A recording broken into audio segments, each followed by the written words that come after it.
Oh,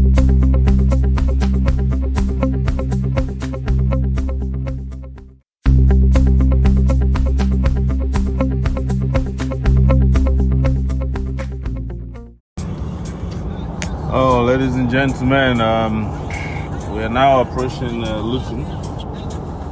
We've been driving for almost 3 hours from Manchester to Luton, and we're making this broadcast so that you can apologize to people in Luton. We're supposed to have started at 1 o'clock, right? And it's almost 2 o'clock, and because the rain on our way here, and some other issues cropped up, but we're well on our way, and we're about some 15 minutes from Luton, so we'll be there shortly. Luton, as we love to do, is just let me introduce you to our people here.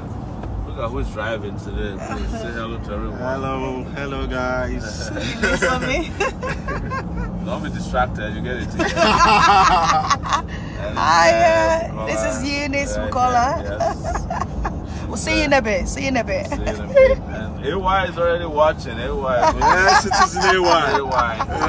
That's fantastic. Manchester. Yeah. And the tower here.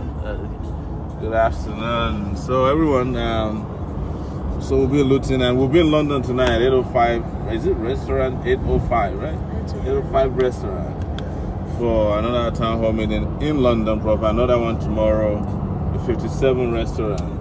Why did they choose numbers for restaurants in this place? Yeah, so maybe it has to do with the street number, because I know 57 is on 57 Road.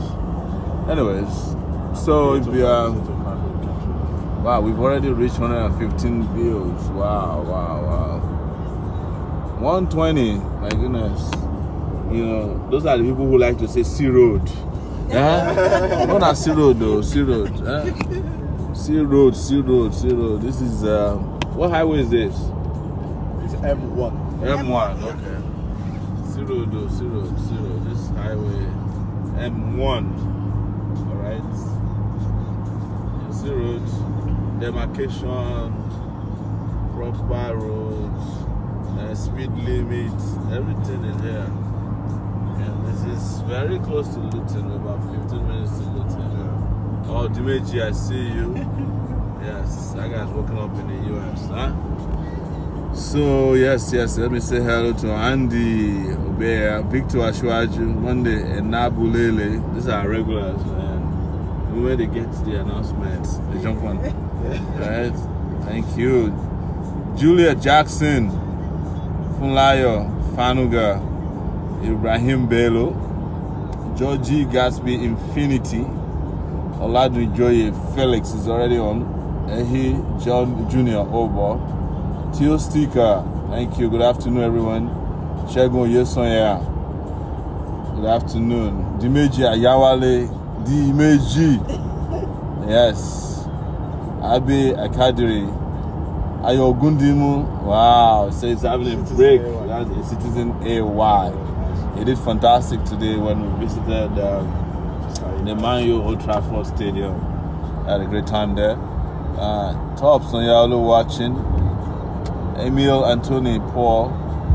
So let's use this opportunity to say hello to Doris Ikerin Solarin, who's our South African coordinator. Today is her birthday. Yeah. Doris, hello if you're watching, and Shola, wish her happy birthday for us and plenty of flowers from here. Wow, so Kunle Omoshen. So what is interesting today, I saw in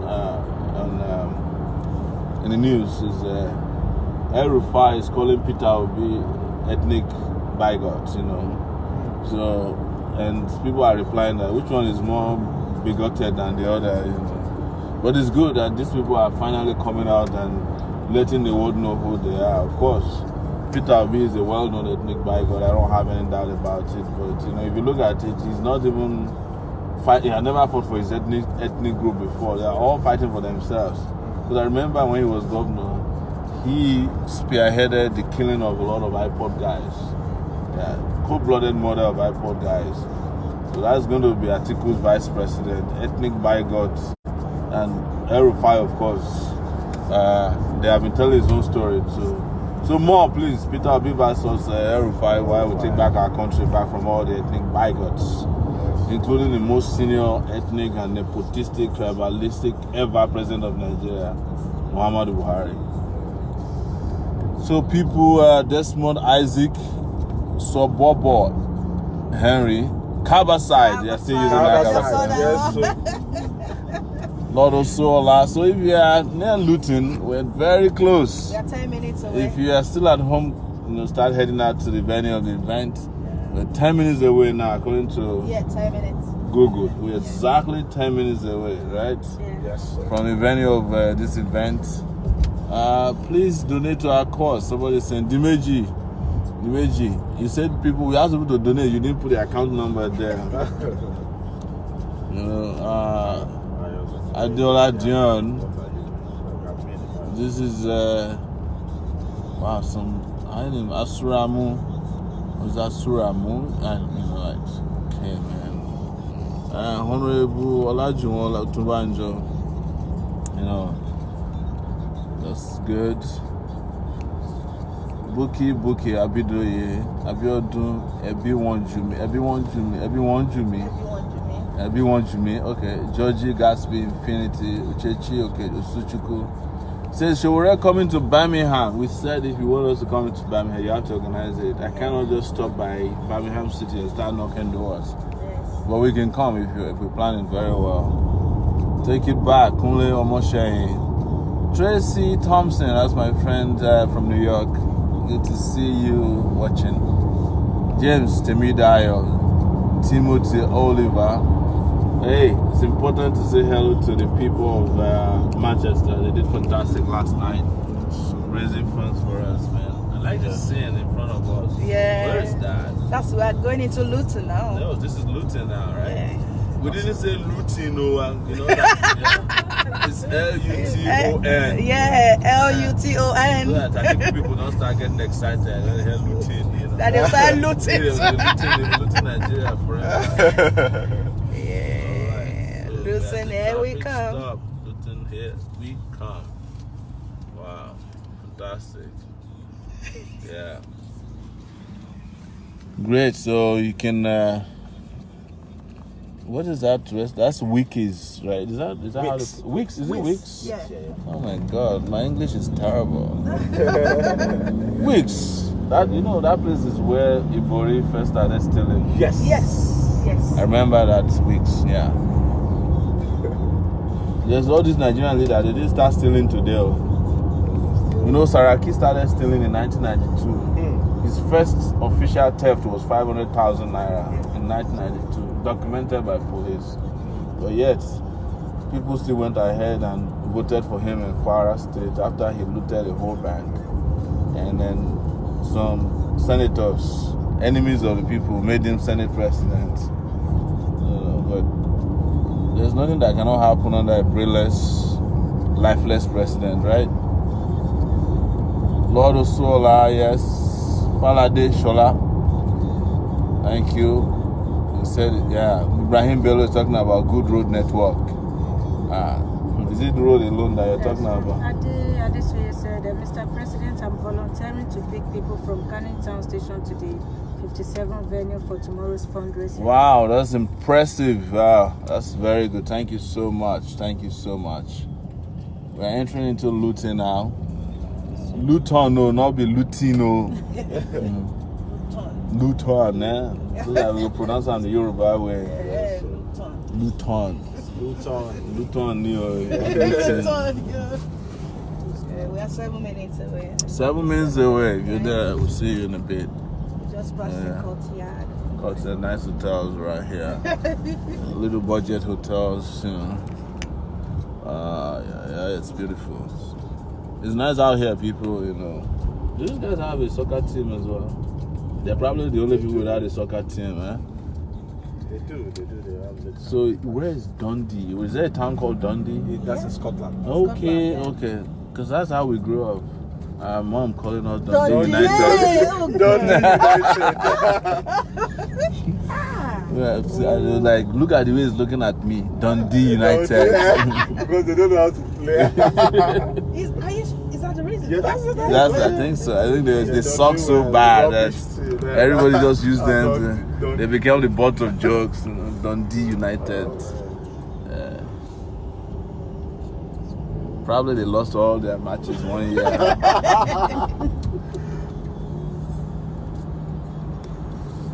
Samuel Oluwafemi Ajegbe. Yes. Ola Univ. Cyril Oga. Yes, they said they're looking for the VP's work on Facebook. VP is busy working in the north as we speak, so we're all here on Facebook together. Whether you see him or not, he's here in spirit all the time. But right now he's organizing a lot of northern cities, villages, and polling units for us. You will see his work very soon. When we get back to Nigeria, we start doing rallies. All right.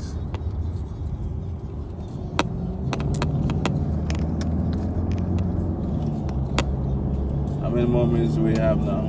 5 minutes. 5 minutes will be there, man.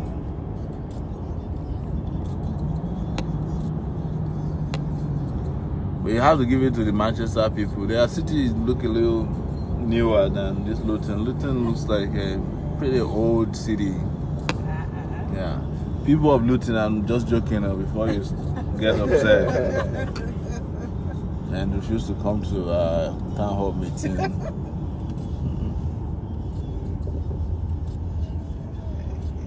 Yeah, people are still greeting my wife, man. She's popular today. She got more greetings and she got more likes than I've ever gotten in one posting in one day. And I hope she will donate some of the likes to me when I get home.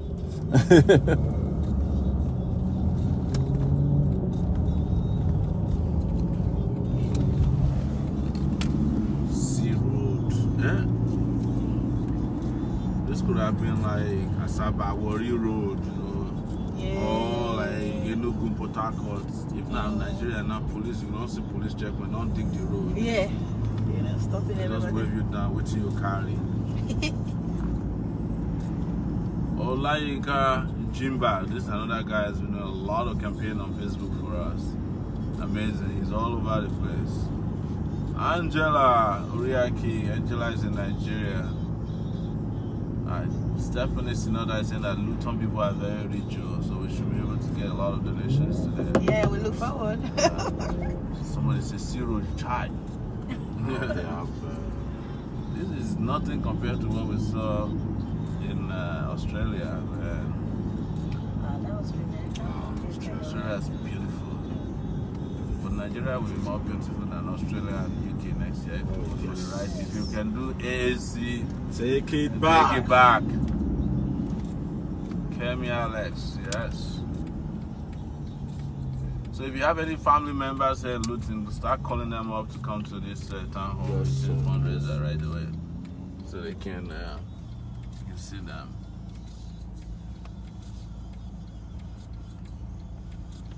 So yeah, somebody said I need proof to give to my future kids that I was in this struggle. True, because they will ask you.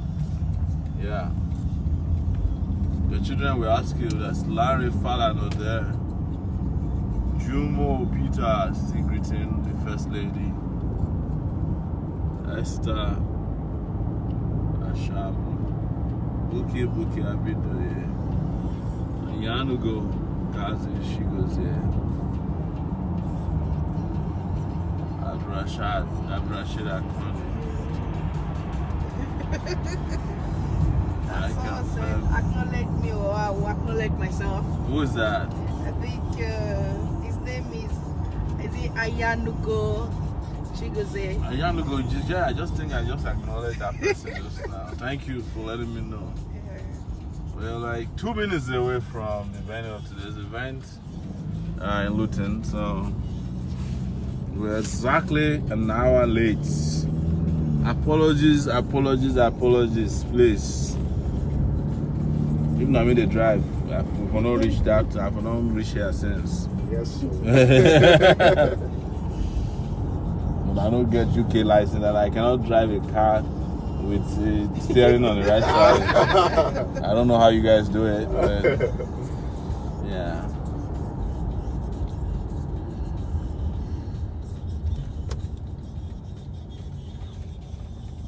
Hassan Sahid Olalekon, he said, this is his town. Yeah, we better show up here. Wow, Yanugo Gozi, Chigozie, Yeah. thank you so much. Yes, Tiffany Sinoto said, I know Her Excellency will share her likes. Yeah, she will.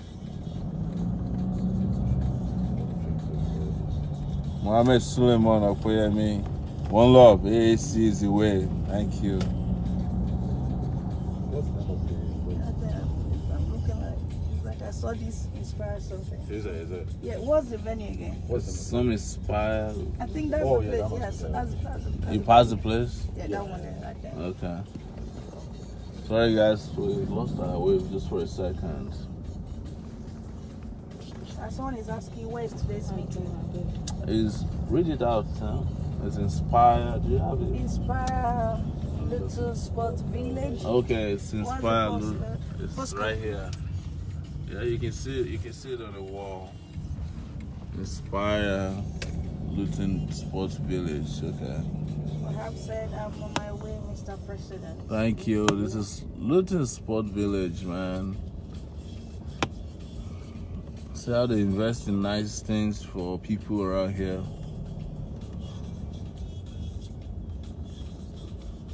Yes, we're here now. Yeah, I think that's that. We're just looking for parking. And we should be on our way shortly into the venue of this event. If you are not here yet, start coming, people.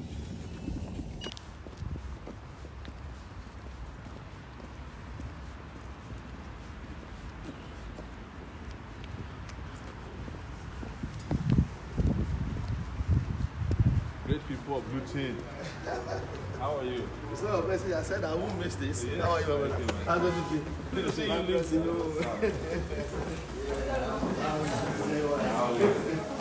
Hello. Hello.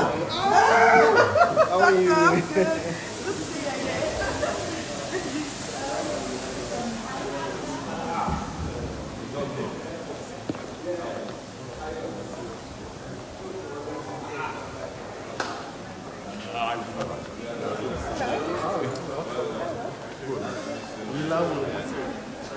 Very good. It was, yeah. And it raised. Let's hold him. Thank you.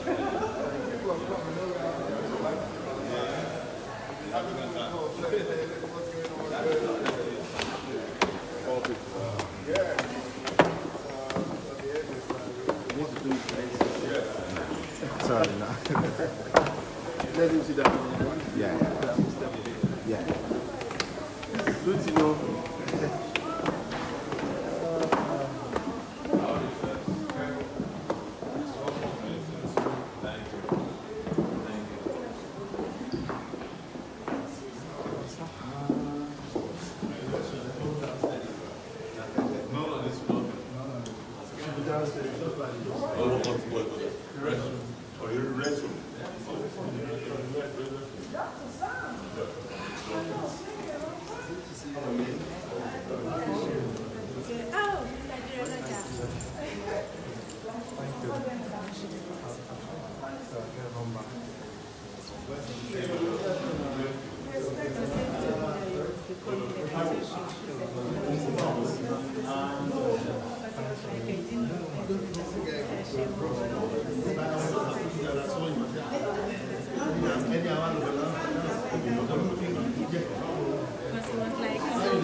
don't expect it. Sorry.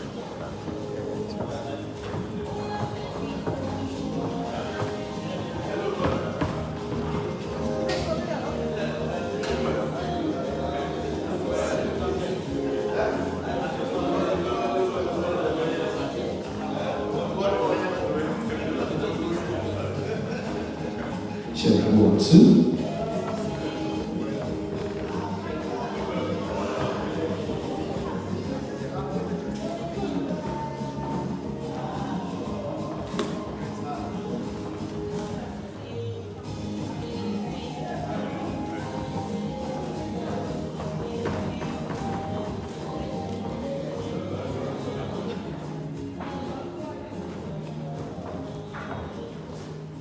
Good afternoon, ladies and gentlemen.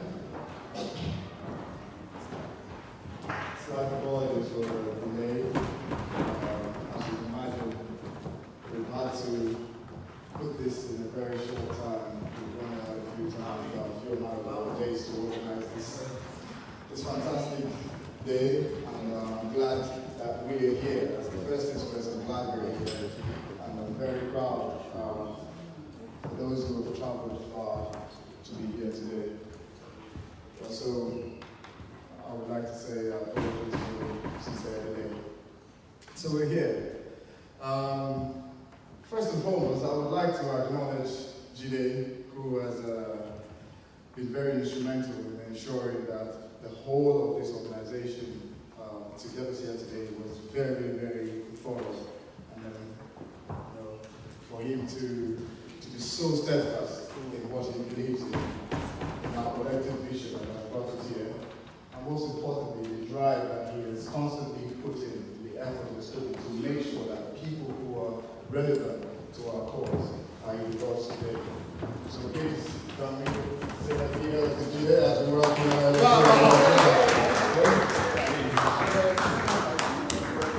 Thank you. God bless you. Thank you. Thank you. Thank you, sir. Thank you. Thank you. Lovely to AAC, take it back. AAC, Take it back. take it back. Action.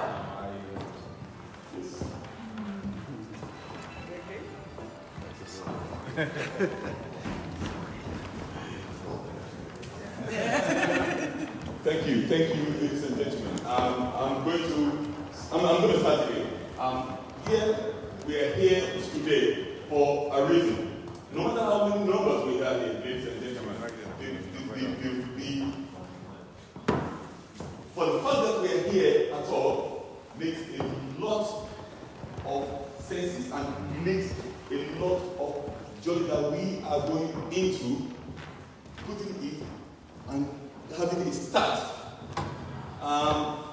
Before I start, can I welcome Omoyele Sowore to Luton? AAC!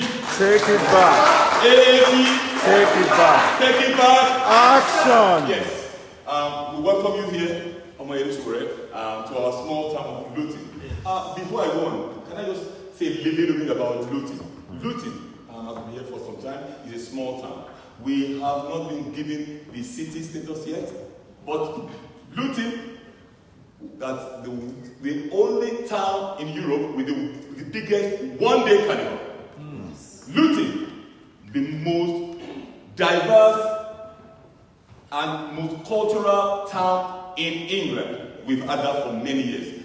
Luton is the only town, I'm not going to say city because we are not city yet. It's the only town in the UK where you have every citizen from everywhere in the world. And I say this with pride.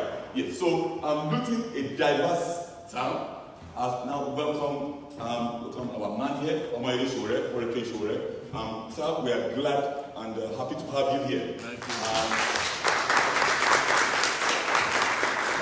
Can I say, it's a little bit into time. We lost about one hour. That's fine.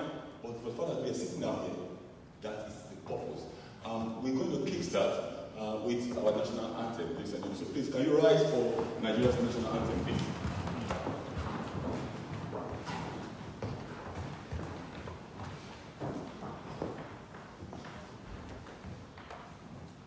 Just waiting for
Thank you very much. AAC. Take it back. AAC. Take it back. Take it back. Action. Ladies and gentlemen, we are taking what belongs to us back. A journey of a million miles starts with a step. Yes. And the rest is a countdown. Coming here today is the reason why we are actually here today is for us to be inspired. For many of us Lutonians who have craved to see Sowore, who have craved to see what African Action Congress is all about. Today will be the start for you. Many of you have asked for a meeting, a union, a committee. We're going to make that happen from now on. Yes. And we're going to have AAC Luton chapter.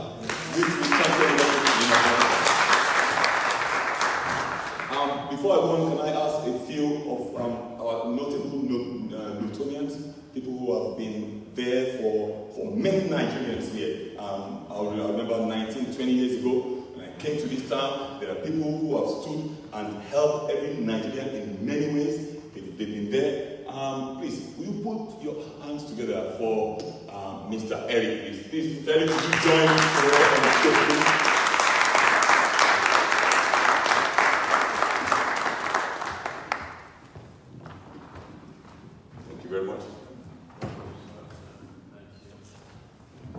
Ladies and gentlemen, we're going to go into why we are really here today. Please, permit me and forgive me. This is not actually a dinner or perhaps a lunch. So please feel free to have drinks at the back, water. If you so feel hungry, please go downstairs. Feel free to go downstairs. There's a cafe downstairs where you can pick up biscuits and snacks and so on and so forth. We are here to raise funds for AAC. And the fund is what matters to us, not what we eat or what we wear or what we drink. No, but to raise funds for AIDS. And this is just the beginning of our fundraising in Luton, because it's going to be consistent from now on until the election and even after the election.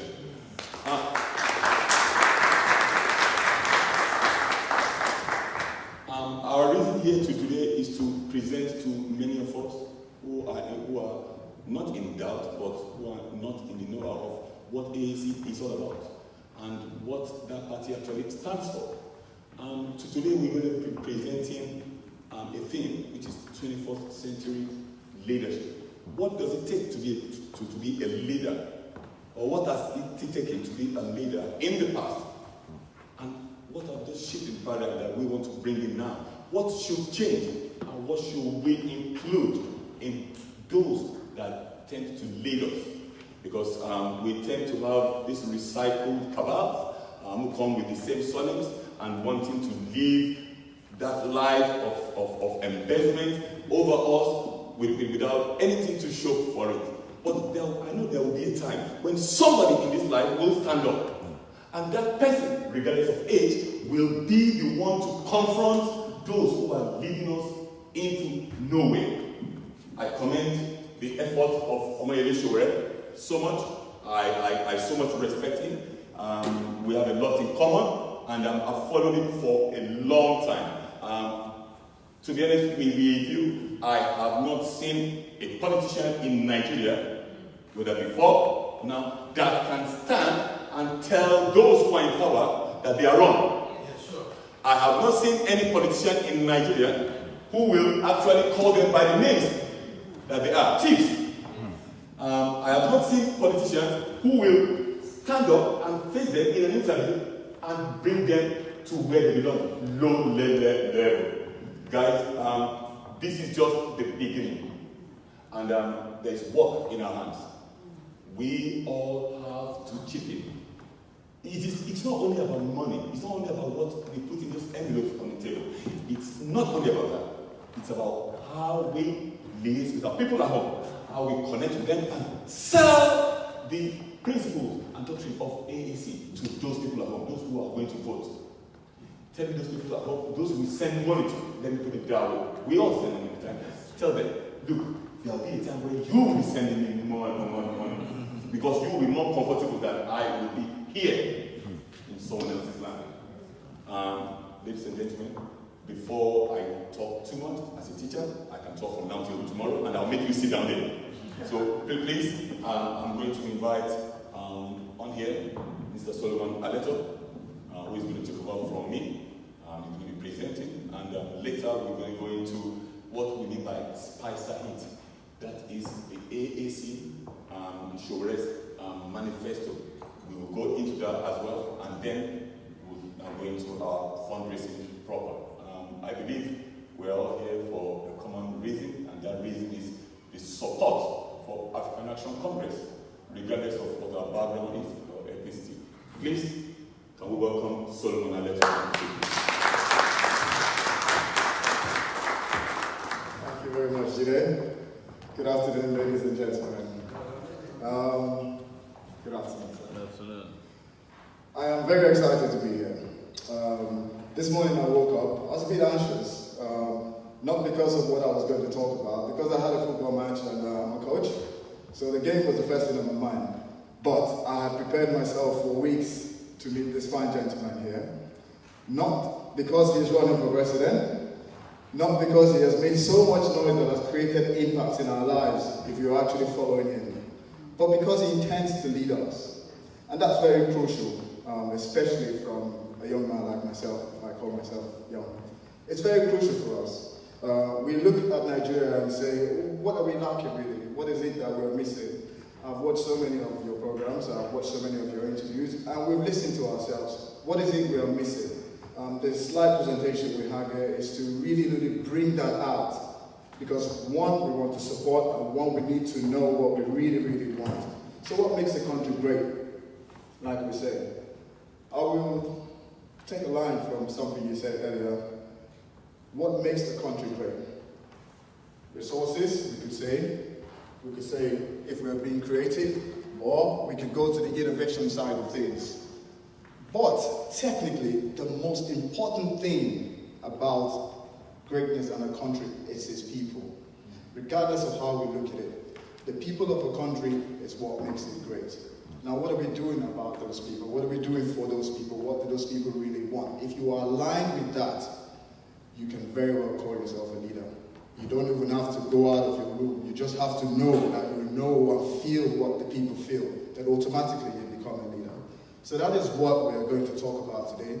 How can we really look at what the people want and say, okay, how do we support those who intend to lead us? You know, those who have reasoned and said, no, we need to take it back. We need to really look at ourselves and say there's something missing. Our resources are not being exploited. They're not being exploited properly. Let's do something about this. So yeah, so we go from there. There's a big quote somewhere that says an investment in people through affordable education. Short story, yeah? Sorry, move the speaker so that we can see the the speaker to move to the right. For the presentation. We're trying to learn too. I've been learning a long time for myself, so yeah, feel free to stop me at any time if you have any questions, right, please? So we're saying an investment in people through affordable education. You know something that's funny about Nigeria? Anywhere in diaspora, you would find Nigerians at the highest level of any organization. I work for a giant company, a giant industry. We make a lot of cars. And in that office, there's 3 Nigerians in there. There's myself, there's another guy. He's not here today, unfortunately. He had an operation just 2 days ago, and he sends his apologies. But he's one of the campaign guys for AAC as well. His name is Tio. I wish him well because he's in hospital.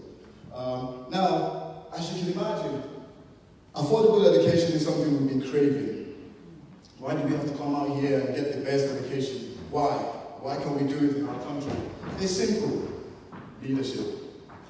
Then, work skills that lead to opportunity for economical and financial success for everybody. There's a big difference there when we say for all. So we are talking about from nursery school through to secondary school, down to university, down to the people working. Right? This is what we crave for, this is what we want. Like Gina said, we are here to be inspired, don't get me wrong. In as much as we know what we need to be here, but we have to get inspired by what we are trying to do for the country. So we look at it and we say success for all. Everybody knows the definition of success, but I put it to you guys that look, success is basically, in any shape you look at it, is the progressive realization of a worthy ideal. So all of us here right now, the fact that we're supporting a worthy cause, why can't we call ourselves successful? Where are we missing that point? When can we rise up? When can we rise up and say our country is successful if we have the right leaders to push us through? That's the second point when it comes to what makes us great. So we look at kindness, care for its citizens and for the citizens of other countries. All of you know what they think about Nigerians abroad. We've had our image tarnished, we've had it back, and now we're picking up again. We're picking up not because corruption has stopped, no, not because we've all of a sudden become brilliant, no. We're picking up because of self-realization. We are realizing things are happening. Things are happening so fast and so crucial that we look at the people in this room today and say, look, we are young, we are dynamic, we can make a difference if we are aligned with leadership. We go back to resources, creativity, and innovation. Now, Omoyele has used the word creativity in so many of his interviews. Dare I say that some people actually miss the point when we are being creative, when we say, what is creativity? Creativity is you able to wake up and say, I can do this thing, and have the imagination to see you through, and have the right qualities to see you through. It doesn't matter about experience, your imagination is everything. We've heard so many people say, hey, look, where's the experience? And I say to them, all the experience we've had before, what have they done for us? What we're lacking is imagination. We need leadership, we need leaders that have the right imagination. And when you talk about imagination, you're talking about being creative. Creativity comes from the word create. Your party is excellent. The reason why I align myself with AAC is because of the words that it has in it. African Action Congress. It's not just for Nigeria alone. 2 weeks ago, when we knew we were going to give this talk, myself and Gina went to the university, we went around to local places to feel the people, to feel the Africans around us, to feel our brothers. When we said, you know, we're going to host the presidential candidate for Nigeria. One guy stood up and said, if I cannot be there, please can you record this thing? I need to listen to it. We need leaders. Please just record it for me specifically. I said, no problem, I'll do that for you. Right? He's an African, he's from Zimbabwe. They are watching. They see what's going on. They see the older fellas trying to run away with our lives. They see the younger people fighting. They see it. They're not having a laugh. They see these things, but they're waiting. They're waiting for us to react. They're waiting for action. They're waiting for us to decide to take action, which is what has made us here today. So, how do we change the narrative? It's very interesting because I grew up in Benin. Don't let my accent deceive you, please. I can switch it 100 times. But I grew up in Benin. For 20 years I lived in Benin. And I saw a lot of things exciting when I was young. The stories we used to tell ourselves while I was a kid. Exciting stories about the future, about how things were going to grow and how we want to be this when we grow up. You know, I wanted to be a medical doctor when I grew up because, you know, I'm from a medical family. So basically I had to conform with what I knew. But the narrative then was, Nigeria is going somewhere. Now things started to change, as you can imagine. Things started coming in, strange things, like you need to structure your stomach. I didn't understand that. Structural adjustment program. What is this all about? What are we restructuring here, you know? That one went. As far back as, even before that, there was an operation to feed the nation. And I thought, fair enough, we're not really hungry like that. You know, even as a young age, I knew there wasn't something right about that. So we look at those stories, and then we move forward, and then you have leaders who all of a sudden will wake up as a new guy in town from nowhere. I went to military school. For the first 3 years of my secondary school, I was in military school with a lot of military guys who took Nigeria for granted at some point. So I went to school with a lot of their kids. So I know exactly what the narrative was when I was at school there. And I know what really pained me coming from Benin as well. My dad was in the army, he fought in the army, he was a major, was a medical doctor, came over to England, got what he wanted to do, and then went back to serve his country as a medical doctor continuously. So, that narrative I constantly told myself was, this country has to be better. At a young age of 13, I realized that if Nigeria was to be good, it needed people who would actually lead us to a very, very good place. This is a 13-year-old boy I say that because immediately after I left Command Secondary School, the first thing when I got to secondary school I went to, I looked at it and I could see the politics there already. I could see what was wrong. I knew things were not working as it was supposed to be. Now, that narrative we're telling ourselves is the story we're constantly telling ourselves. Are we good enough? Or do we just conform? Now, to be honest, a lot of us conform. We are following the followers. A couple of days ago, I made a short video, and I was getting some pressure for some of my friends, as you can imagine, who have joined the other parties or doing whatever. And I said, look, this is not about party affiliation, in as much as we know we need to support those people we believe in. This is about aligning with the people you call your leaders. If someone is going to lead you, are you ready to follow that person? And then why are you following that person is the main thing. Are you just conforming? If you're conforming, then the country has a problem. If you're following the leader because he has a vision, then there is hope. That's the way I see it. There is hope. There's hope in what we're doing. That's the narrative we have to tell ourselves. There is hope in what we're doing. Hope is waking up in the morning and knowing, I have a leader who can take us where we want to go. I have a leader I believe in. I am not afraid to confront my leader and tell him what's going on, tell me something, and he will tell you. He will project it for you. That's the hope we're looking for. That's how we change the narrative. Then, what are we telling ourselves as Nigerians? I mean, when I walked in here when the Party 2 was playing, I took my time and listened to the words, because I hear around the level. I listened to the words. I felt a sense of pride, because we're 6,000 to 7,000 miles away from home. We're in a small town in Luton. Regardless of how we look at it, we're sitting here with greatness, regardless of how you look at it. If you know the story about Malcolm X, if you know the story about Martin Luther King, if you know the story about Obama, then I would say to you, look at yourselves today and see what story you're being told today. What is the story that you're actually creating today? It's not the fact that we're here looking, it's the story that we're building up. In 10 years' time, somebody will say, what happened in Luton? Omoyele was in Luton. Okay, who's Omoyele Sowore? Oh, he's the president of Nigeria. Take it back. Action.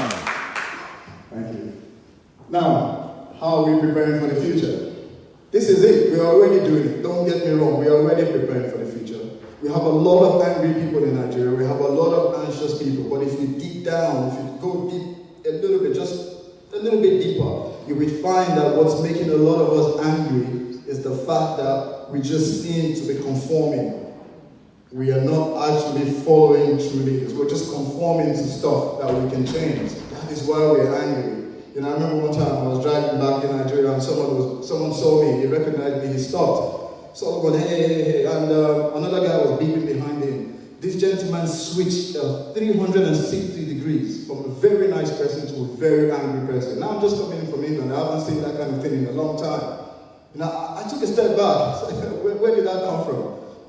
And then you see it regularly on our streets. You see it in our schools. You see it in our universities. And I think that's the saddest place where we see a lot of anger in our universities today. The reason I say that, because the university system, as it's supposed to be, is supposed to give you a brighter life into your future. What are we telling ourselves? How are we preparing for our future? What is this in our universities? What are they producing now? It's a question we have to ask. And then we go into things like, how do we spice it up? Now, before I give Omoyele the mic to tell us about spicy heat, I will give you a short narrative about how I look at spicy heat and why I think everyone here should sell that story based on what the country needs, not what the country wants. There's two things involved. If we want something, like a child, we might moan and groan, and when we get it, that's it. That's more or less what we're dealing with now. But if we know what the country needs, you would reach in and support, because then you're doing it for your country. Now, spicy heat on a different level, before we go really, really political, and let Sowore really tell us about how this is going to affect us in diaspora as well. Like I told you before, I grew up in Benin City.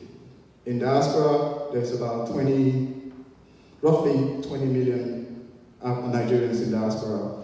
might be 1-2 million short. Now we remit about close to $40 million, I believe, to Nigeria, right?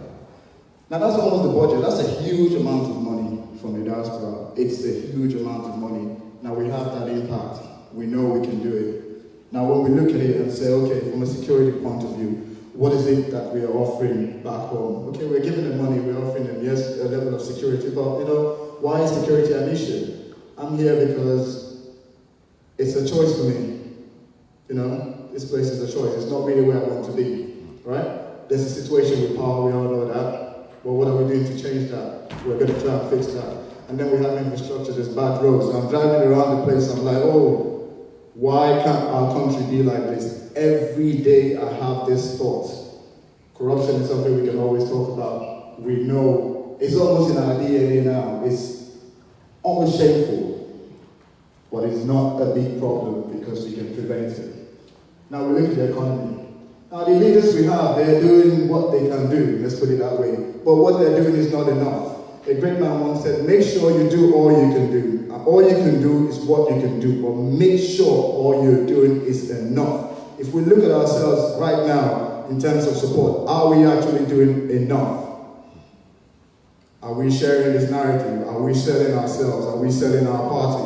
Are we supporting our leaders? Are we supporting this leader in particular? I would say so far from what I see, a big yes. And I applaud you for that, 100%.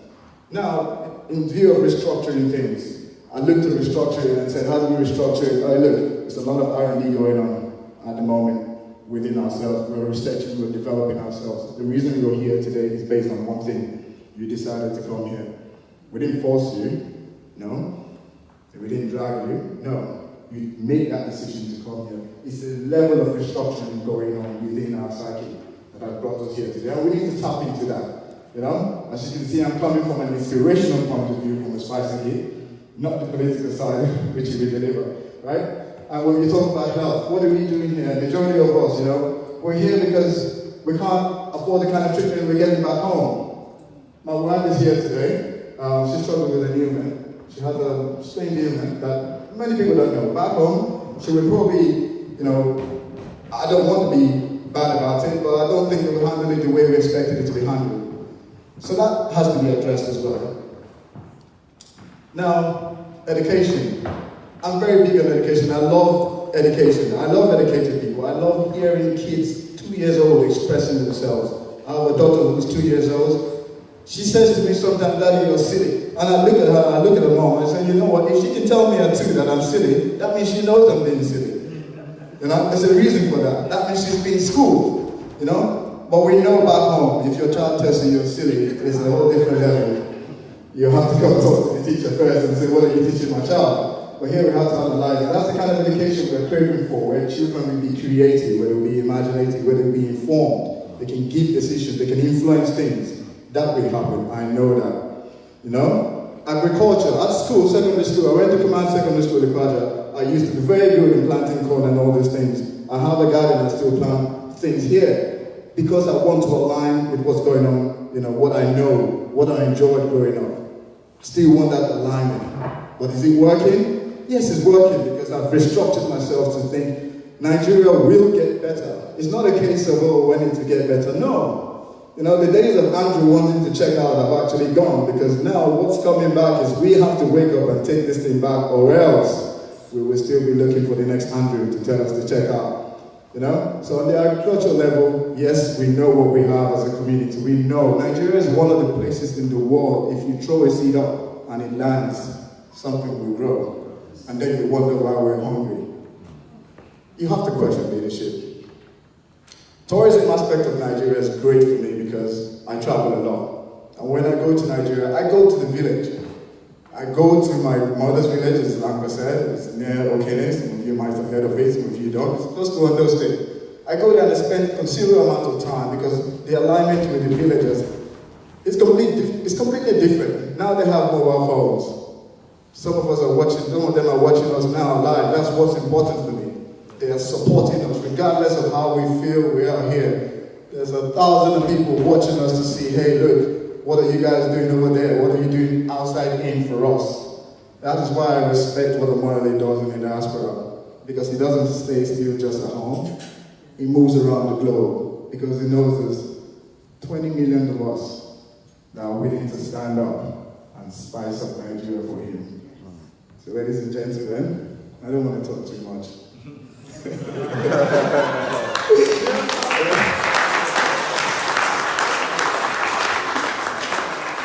I would like to say, this is what I've got from Omoyele so far, from my point of view. Minimum wages, 100K, I'm right up there with you. I will fight 100% for that with you. People power, every one of us have to be empowered in order to support a great leader that we know we are going to get. You know, the diaspora input, he's fighting that fight for us. That's, I don't want to call it a stupid statement when people say to us, you're not on ground so you don't know. My reply to them most of the time is, I get the information before you. Simple. You know? And then the African engagement, I talked about that before. I work as a very proud African man in Luton. A lot of people know me. I have about 100 kids I'm responsible. 80% of them are Africans. It's not by fluke, it's by design. And then we look at technology. I mean, I'm talking now, there's a bunch of us here, you all have your mobile phones. Your platform is amazing. We know how many people are watching. So yes, that is what I've got. That is what has inspired me to be aligned with the leader that is Omoyele Sowore. So if you can put your hands together, please, so he can spice this thing up for us. All over here. Thank you very much, sir.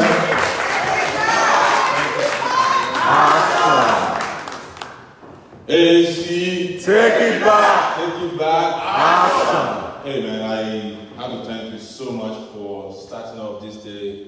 Like, this is like injecting coffee into us.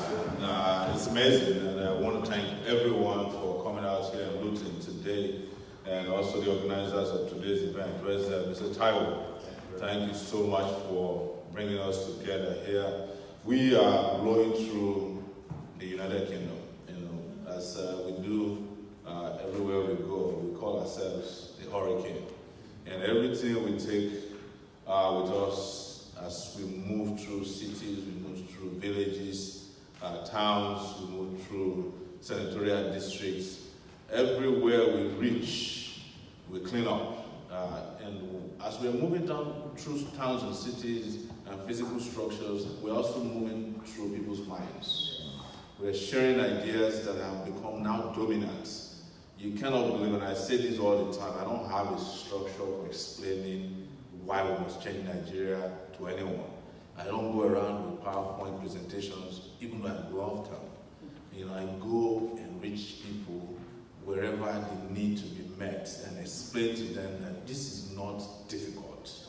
To explain to people that in 2018, there is nothing complex about constructing a road from point A to point B anymore, because other African countries are doing it who were not even there when Nigeria started a long time ago. There is nothing difficult in setting up a hospital and putting a doctor there to diagnose people appropriately and treat them. There is nothing difficult anymore in constructing a train station, a rail line, from Lagos to Calabar. Even if you have to do it by hand, there are enough people in Nigeria, young people who can help you set up a dual gauge, and in 100 days we'll know where we are. Guess what? The same country where they say this is impossible, they dug underneath the ground to put cables for phone companies around Nigeria. I saw them doing it. And today, all the phone companies already have network around Nigeria, including Sambisa Forest, where Boko Haram is doing so well today. So how come governments cannot make these things happen? So when we discuss this, we discuss it with conviction. And I have said it, that even though the whole country might be comatose, one person can inspire a country to freedom and glory.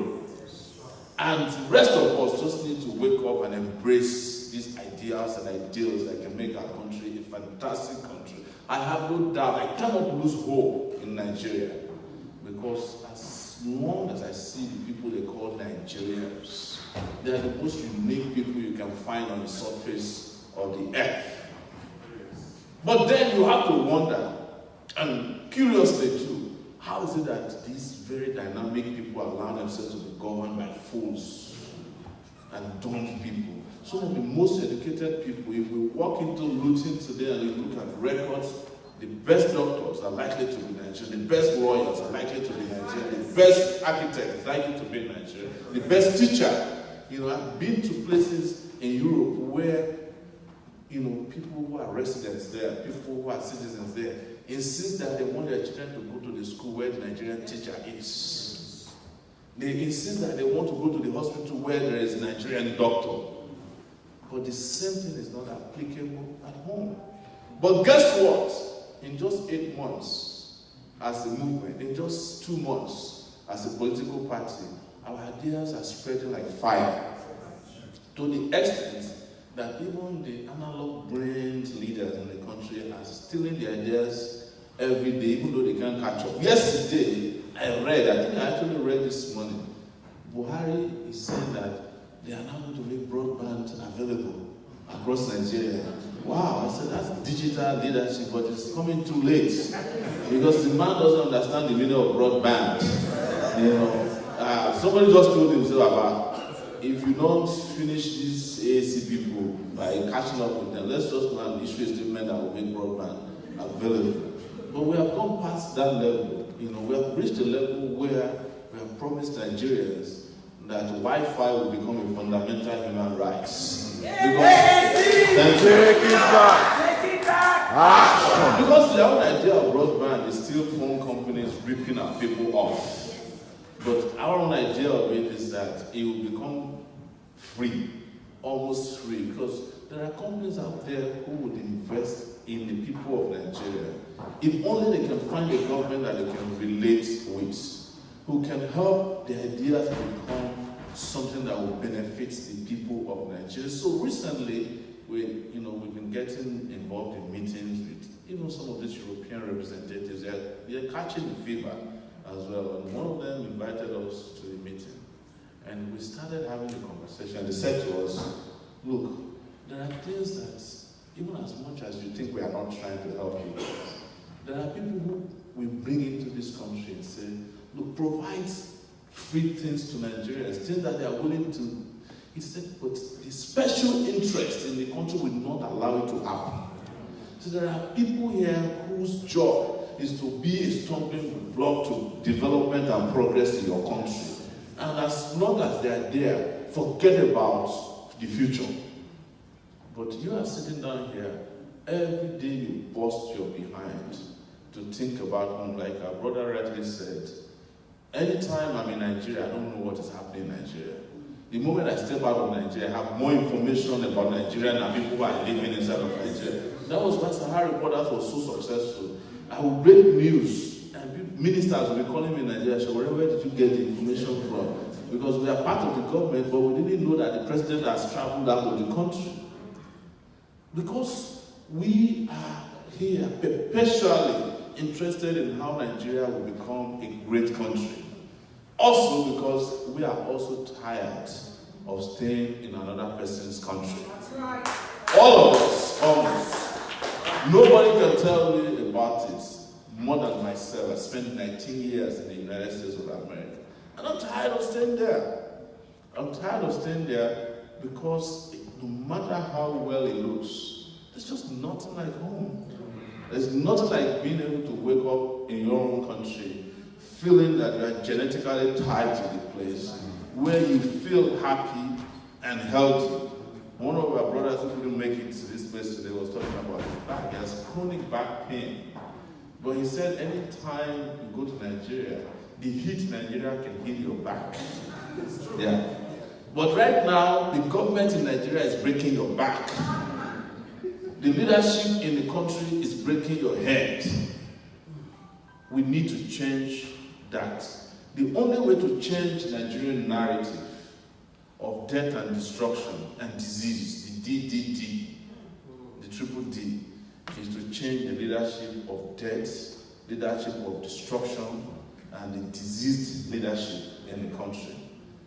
We introduced something today that we have to kill the kebabs in the country, and that this campaign will be carbicides, just as we have insecticides. Yes, we have to fumigate the land.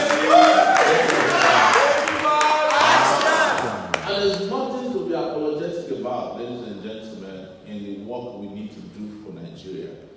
Whether you are in the diaspora or you are at home. Because if we don't do it, it will get to us somehow. If we ignore it, you know how Nigeria is. It will follow you everywhere you go.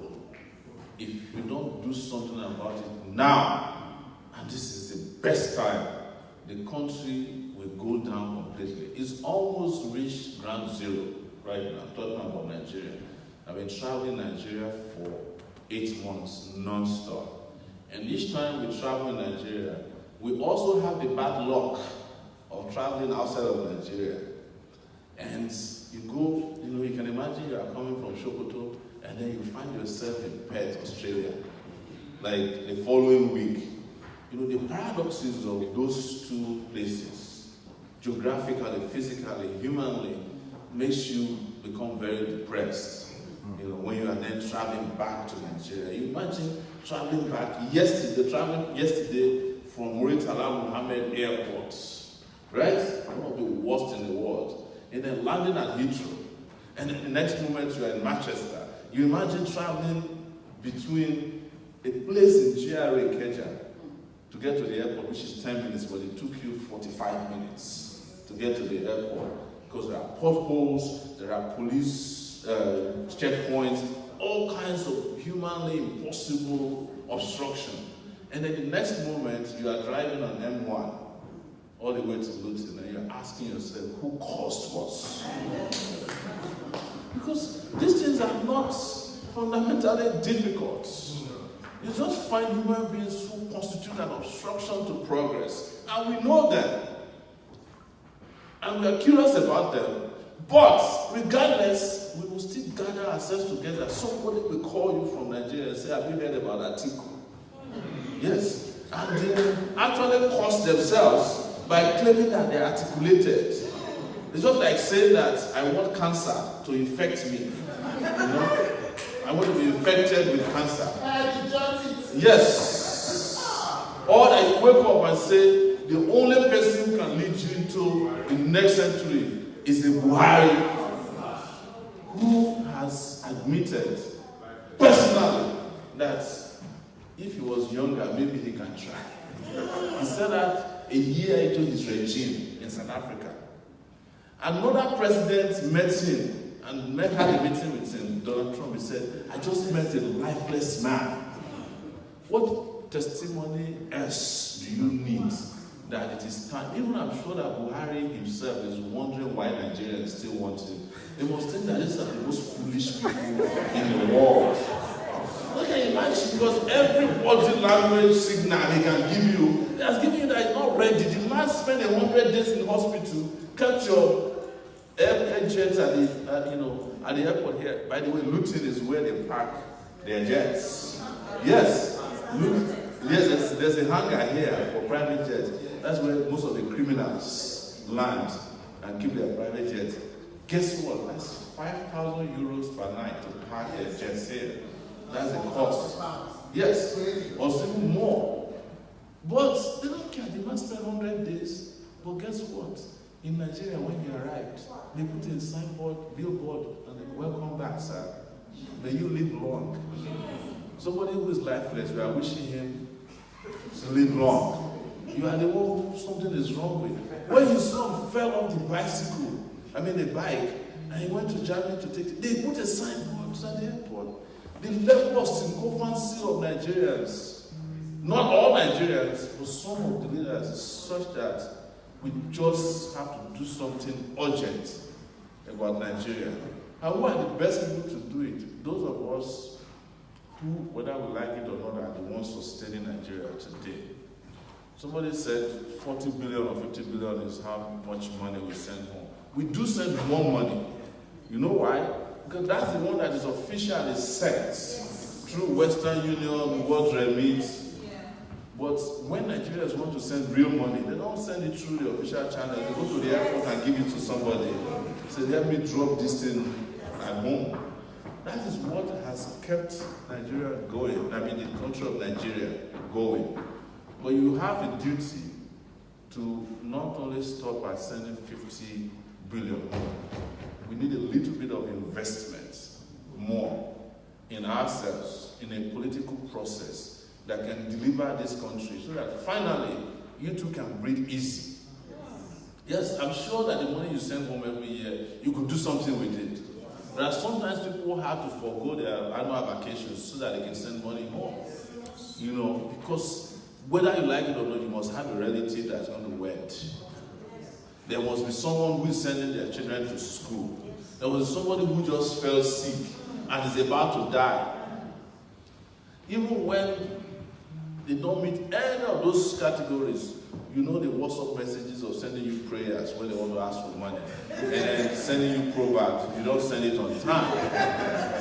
It is so important that we intervene in the life of Nigeria. And it's so important that we do it now, because some people might tell you that, oh, your time is not now. Some people stupidly tell us that, oh, 2023 is when it's our time. And I asked them, if these guys win, you may not live up to 2023. That's the truth. Yes, and it doesn't matter where you are. If these guys can get hold of Nigeria in the next 4 years, if Atiku does, they will put Nigeria on Alibaba or eBay. They will sell the country. You know the kind of people that are following him. These guys are brazen thieves, and they cannot wait to get hold of the Nigerian treasury one more time. If you give Nigeria back to Buhari, you are dead, because he will take you down to his grave with him. It's already lifeless. And these guys have nothing to lose. The people that got something to lose are 70% of the population of Nigerians, young people. But guess what? Some of these young people are the ones who are first to they are the first line of defense of the oppression in the land. If anything goes wrong and is pointed to them, they say, is Nigeria the worst? Rome was never built in a day. And you ask them, was Rome built forever? There was a plan to build Rome. It wasn't built in a day, that's true. But Rome was not built at this time. If it was built at this time, Rome probably would have been built in a day. Because China is building cities in one day now. And they have what they call ghost cities. Apartments that have never been occupied before. So you have no excuse. Because you got the most powerful resource in the world. People.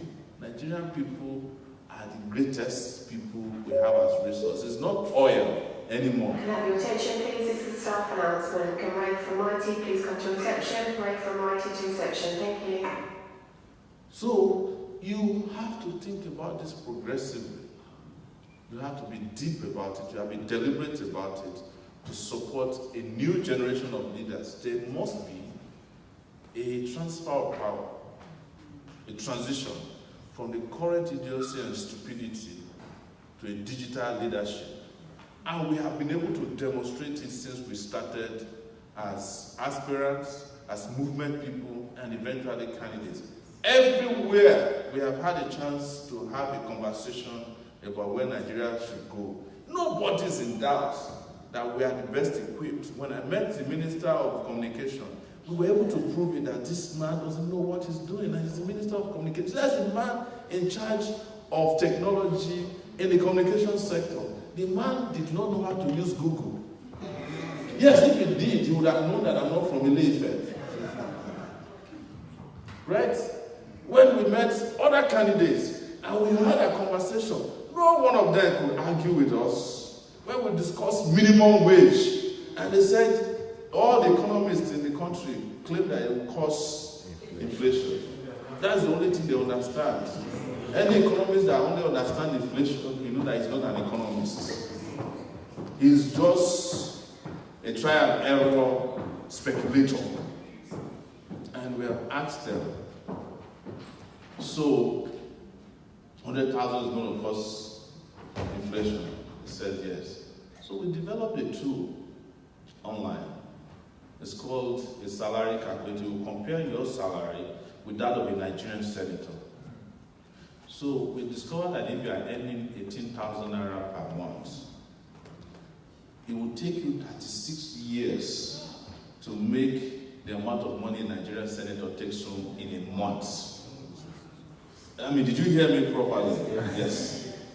If you are earning 100,000 naira, it will take you 7 years to make the amount of money a senator is taking home per month. Not the amount of money now, but their allowances, because there's a difference between the senatorial allowance, which is 13.5 million naira, and their monthly salary, which is about 1 million naira, and then they get some other perks.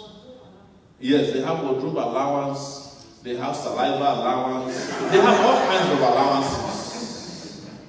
By the time you put all that together, there's no... So what the senator is earning in a month as allowance alone is the salary of 2,076 Nigerian workers at 18,000 naira minimum wage. So you ask yourself, how come that is not causing inflation? And we have not even talked about the looting of the economy that happens underneath our watch, the ones that are documented officially. And those things are not causing inflation. And we have been challenging them. No one of them could respond. Not even some of the younger candidates who are going around gallivanting. When they were confronted with questions of economic nature, one of them was moping in front of me on TV. I said, sir, what are you paying workers? He said, they still calculated. I said, we are 124 days from election. Still, it's 100 days now, no response. When they talk about the economy, we say, which economy are you talking about? Nigeria doesn't have an economy because an economy without electricity is not an economy. Economy that is incapable of creating a production base is not an economy. An economy with no agricultural output is not an economy. The only state in Nigeria that is growing rice, I think it's Yobe or Kebbi State. Is it Kebbi State? They made 150 billion naira last year from sale of rice alone. So imagine if all the states are growing rice, how much we'll be making. But instead of growing rice, what did the federal government went and did? They came out with their own statistics that Nigeria is no longer importing rice. In fact, they lied that rice mills are closing down in Malaysia and Singapore and Thailand. Until those ones came out and said, there's nothing like that in our country. We did our own research, found out that more rice is entering Nigeria, but through the border than before. Because Nigeria has got mouths to feed. Propaganda cannot feed people. But what did they need to do about agriculture is to get the state governors to stop buying private jeeps and start buying tractors. When we were approaching Luton, the first thing we saw is like, I think you have some kind of valley overlooking from M1. And then I looked and I saw cow ranches. I saw ranches on our way here. And so there are farmers here. And that's the same problem we have in Nigeria that they call herdsmen versus farmers.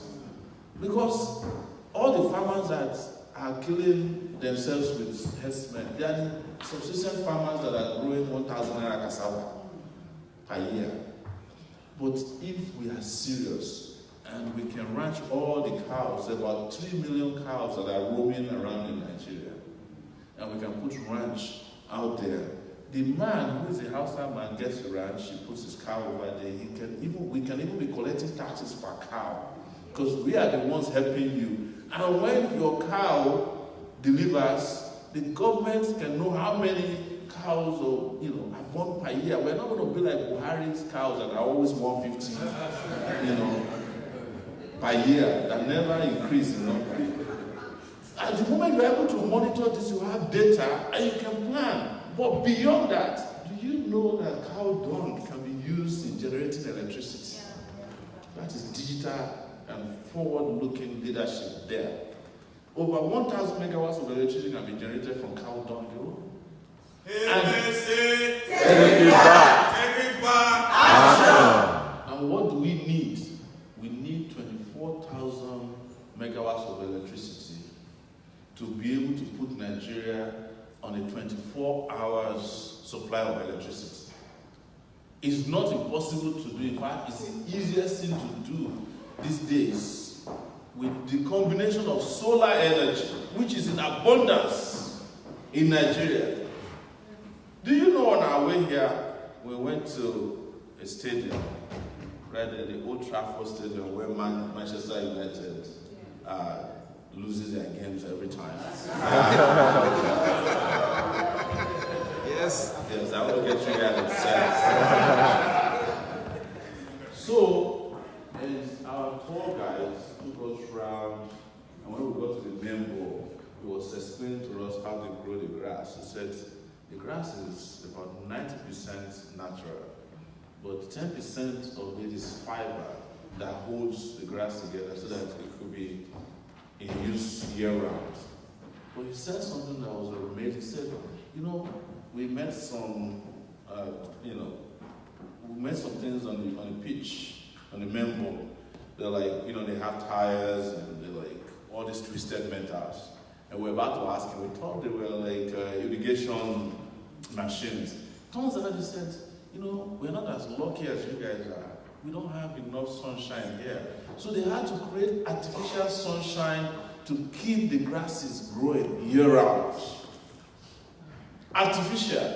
We will have abundance of sunshine in Nigeria. We just need to put it out there to help us grow electricity.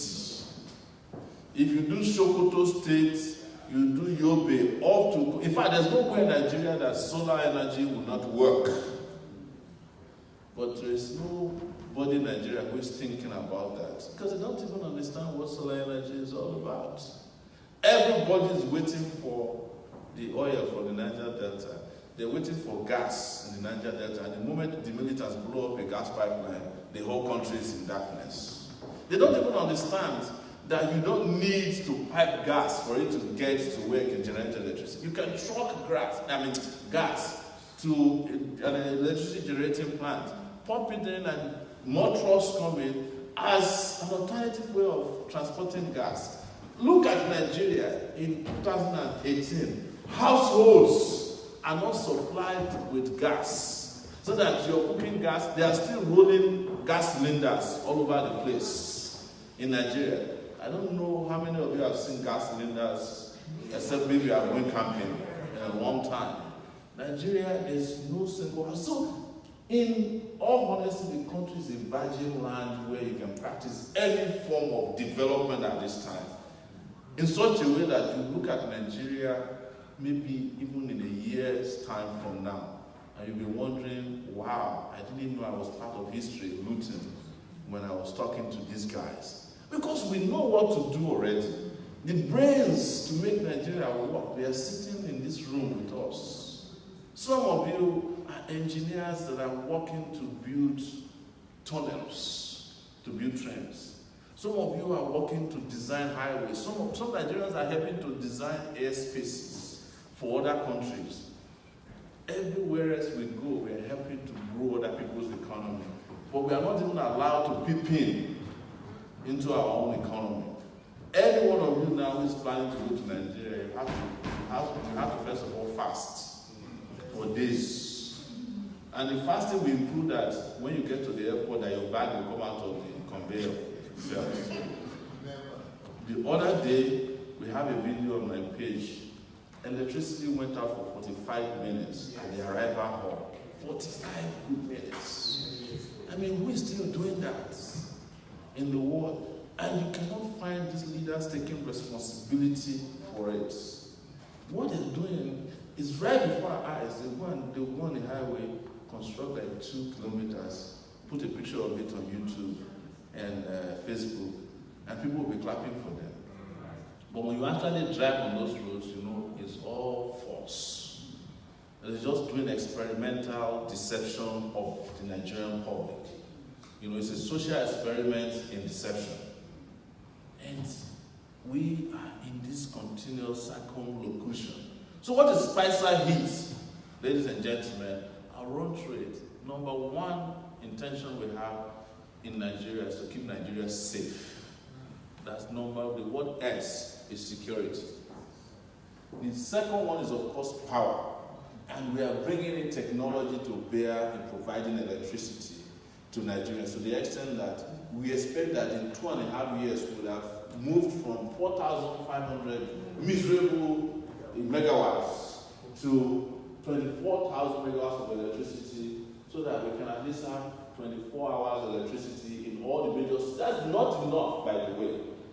What will be enough will be about 100,000. But the moment you have 24,000, you can move progressively towards 100,000. Because countries like South Africa, which we claim that our economy is bigger, is about 62,000 megawatts of electricity. You are asking yourself, where did Ghana get electricity from that Nigeria can't get it from?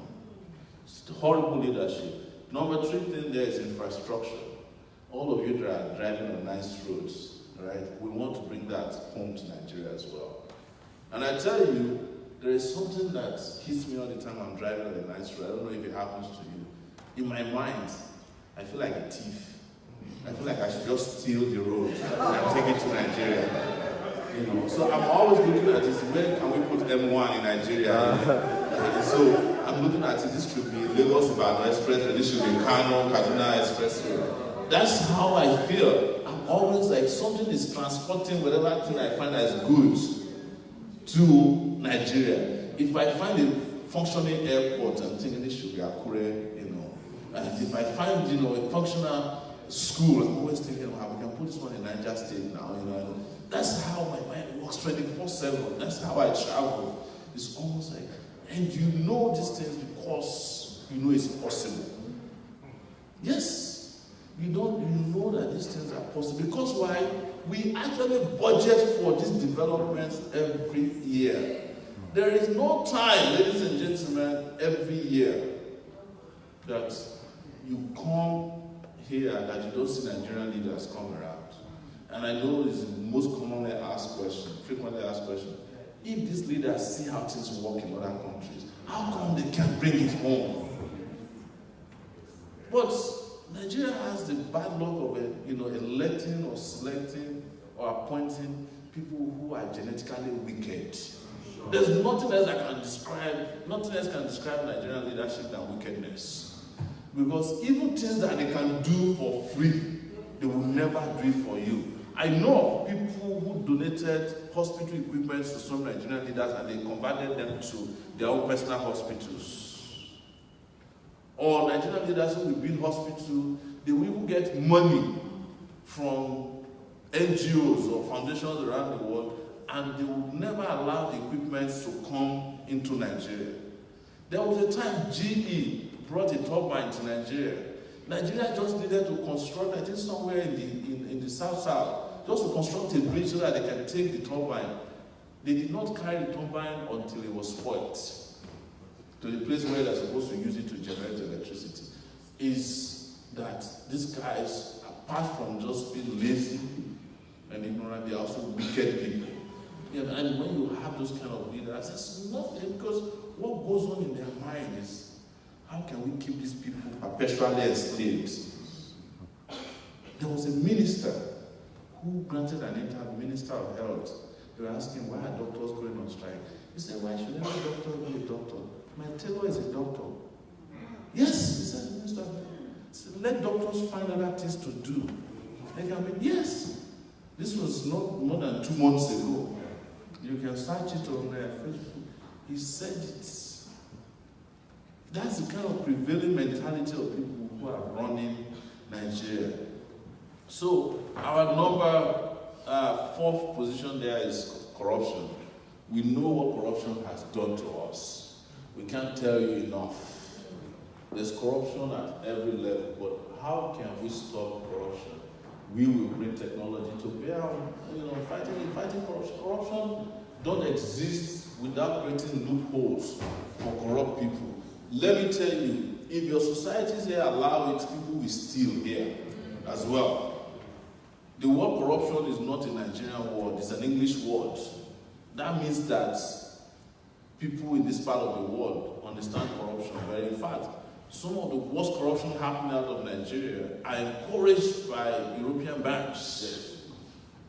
They are the ones helping to be the pipeline. In fact, they are the ones who teach how to create fake accounts abroad in Switzerland and all. They provide the lawyers for you. They provide the legal and technical advice for how Africans steal. They help them get real estate and they help them hide the assets. They help them create, beneficial owners. I've covered all these things, yes, before. So corruption will happen wherever you allow it to happen.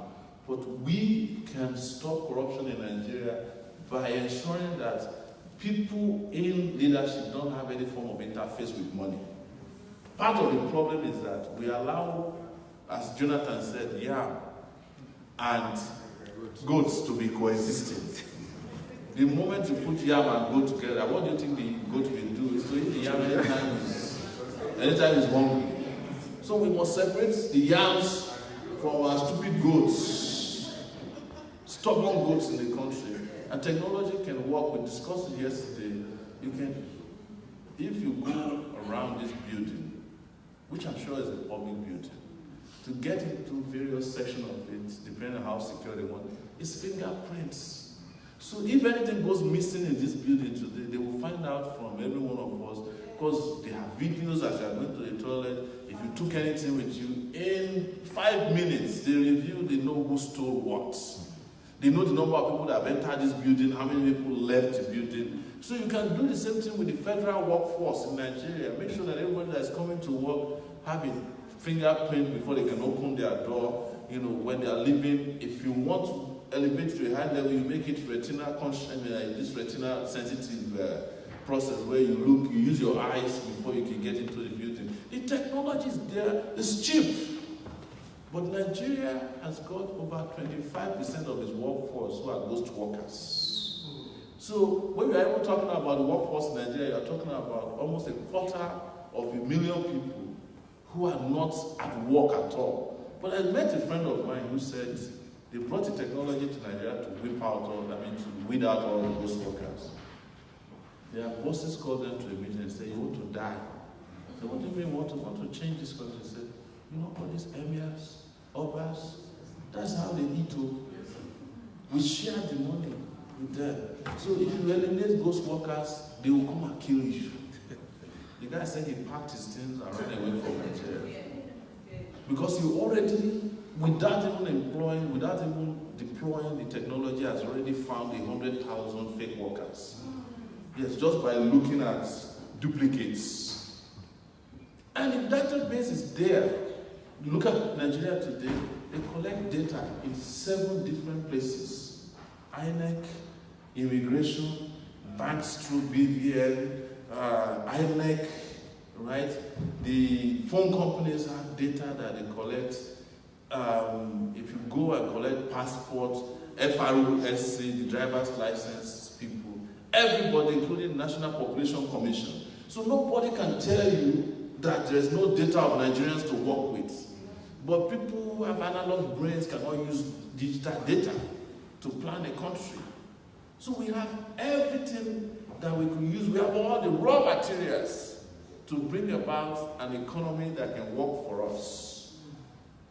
But the Nigerian economy now is based, of course, on just speculation. It's not an economy that anybody can describe to you. In fact, when you ask the so-called economists in the country, what is Nigeria's political economy? Nobody can explain to you. The only thing they will do is point to the foreign reserve.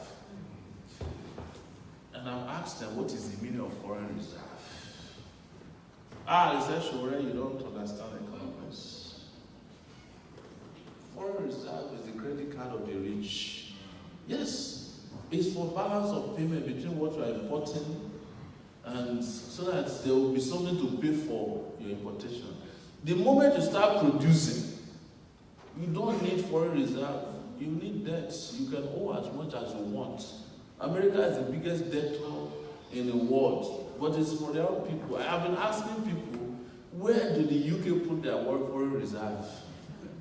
If foreign reserve is actually very, very good and fantastic, they could put their money, their foreign reserve in Nigerian banks because their interest rate is the highest in the world. So you can go and put all your money there, they will help you double it, and hopefully you get it in your lifetime. But it's you know, it requires people who understand how the world is working. For you to understand that you have to feed your people first before you put your money in another person's bank. Ask Nigeria, where does your foreign reserve live? It's in the Bank of England. And JP Morgan. Who are the people in JP Morgan? The same young people who are playing kalo with your money. When you put the foreign reserve there, they take your money and borrow it to other countries to develop their own infrastructure.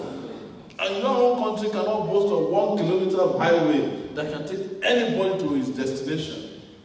And you are there shouting about foreign reserve. Your people are going hungry. You are showing foreign reserve. Your children cannot go to school. You are showing foreign reserve. Your people are sick and you don't have hospital. You are telling us about foreign reserve. You have no single kilometer of road. You have no electricity. You can't produce jack. You are shouting foreign reserve.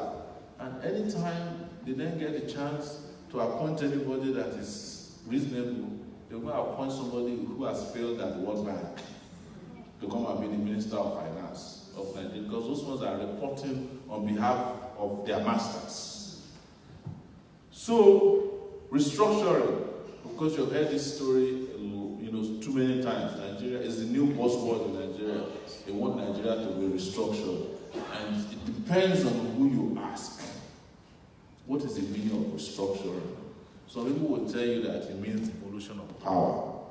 That power is too concentrated at the federal level. I agree. Some people will say it's about state police. We need police at every level. I agree. Some people will say that they want each of the states to control their resources. I agree. Some people are saying that they want regional governments. I disagree. Because the countries that we borrowed our democracy from, they no longer operate regional governments. And I'm asking people, if we operate regional governments in Nigeria, it means that the southwestern part of Nigeria is coming back, the headquarters will be in Ibadan again. I'm not sure that the man in Ekiti wants to come back to Ibadan, to be governed from Ibadan. But there is a way that we can govern ourselves and let every region move at their own pace. But it requires two things. It requires leadership and resources. If you don't have good leaders, it doesn't matter how well your country or your state is restructured, nothing will happen. In fact, I use the example of my state. Who's from Ondo State here? Ondo State. The governor of Ondo State, Olusegun, was in power for 8 years. The man did not allow local government elections to hold in Ondo State. The year he left office, he started shouting restructuring. And I asked his people, why didn't you restructure your states when you had a chance to do so? Why didn't you release local government allocations so that the local governments can become a place that will focus on development of the local areas? If you look at the United Kingdom, your members of parliament earn less money than local government officials because the focus is on how to grow the local areas. But in Nigeria, the federal government officials are earning huge amount of money and the local government officials don't even exist. There are some local government workers in Nigeria that have not earned the salary for 18 months. 18 months, nobody has paid their salary. How do you develop these areas? And you want to create state police? Fantastic. But have you paid your state workers? Do you want a police force that is armed with no salary in Nigeria? Even the ones that are paid salary, they are holding people to ransom on the highway. Wait until we have state police with no salary, you'll be seeing daylight armed robbery happening. So, but most importantly, the restructuring of Nigeria must take precedence only if the people for whom the restructuring is meant for are in charge. And it means that when we want to restructure our country, let's first and foremost have young people lead the country. And let young people meet together and also change the Nigerian constitution, because the Nigerian constitution is a fraudulent document created by the military. Take it back. Action. All these arguments, as I've stated them, nobody has been able to counter them. Even the biggest advocates of restructuring, we've been inviting them to come for a television debate. They don't want to come near us. But they like it because it is their own way of getting power. And how do you know that? The most virulent advocates of restructuring in the southwestern part of Nigeria they are very people. I know that. But do you know what they did? They went and supported Atiku. You want to restructure Nigeria, you go and support a thief. Is that how to restructure a state? It shows that they were never interested in restructuring. They were just looking for another political opportunity to make money. It's the restructuring of pockets. It's not the restructuring of Nigeria. The next item there is health. Of course, you know the aphorism about health is wealth. We do not have a health system, ladies and gentlemen, I'm sorry. We were joking on our way here in the car, how people get treated in Nigeria.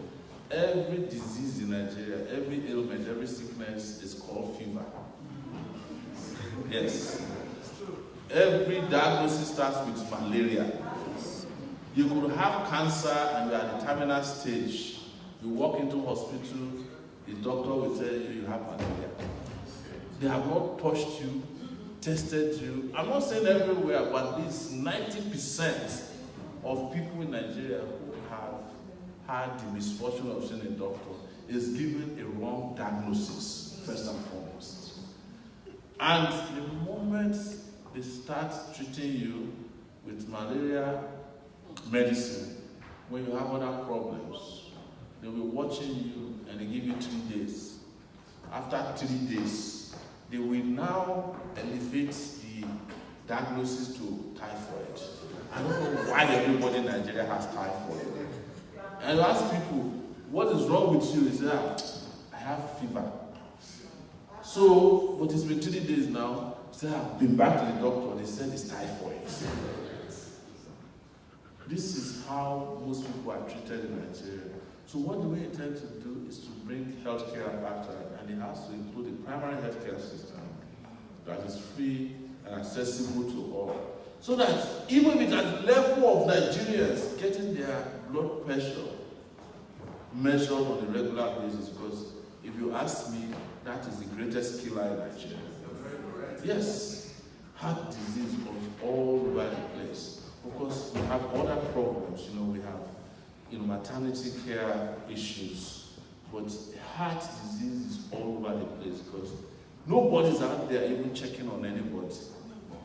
Imagine you are having high blood pressure and the only available means of medical care for you is ogogoro, what they call shepherd. They put roots in bottles and pour alcohol in it. Your blood pressure is already high and it's shooting through the roof, and somebody then pours you something, and then if you have the misfortune of sweating, you said you are recovering. Right? And then if you now have the luck of going to the bathroom and your urine is yellow, you said, I've just peed it out of my system. But the reason your urine is colored is because until you drank, it's already colored. Take it back. Take it back. Action. Are you following me? Yes, sir. We must change that. And changing that means serious investment in health. And we plan to invest we plan to hire over 160,000 health workers first year. We want yes. And for those of you who have indicated that you want to come back home, we will create the objective conditions for you to return, so that government can be responsible for letting you have waivers if you want to bring back your cars, your furniture, and you want to buy a house. Government can create a mortgage system in Nigeria, just as you have here. You don't have to put more money down. You have a special thing. A lot of people, Nigerians, want to come back and give back to Nigeria for free. They are all over the place.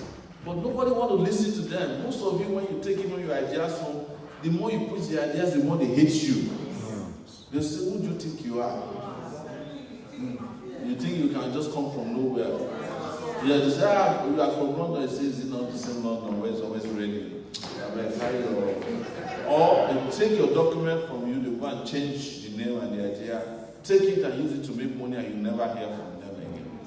So all of this must be changes. Also opportunity for telemedicine, where you can actually be a doctor abroad and you don't want to go home, or you can treat somebody in Nigeria just by way of a text message or a WhatsApp message, where we facilitate an interface between the doctors out here and people who are sick at home. Thousands of them can get treatment on a weekly basis. Because all you need to do is say, tell me your symptoms, and I can treat you over the phone. I get telemedical help when I'm in Nigeria, because in the course of running around this campaign, we eat all kinds of crap.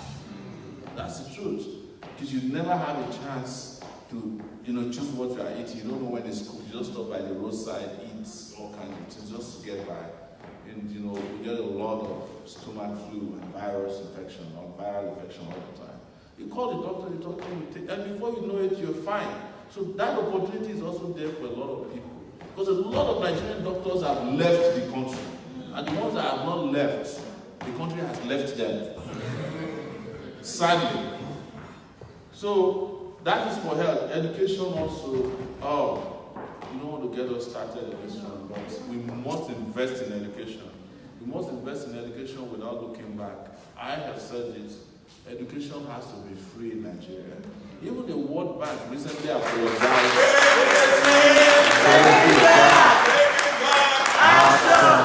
Even the World Bank recently apologized to Nigeria, the IMF, that it should have allowed Nigeria to invest in education in the past. Because that's the only, it's education that is putting China on the path of progress and prosperity.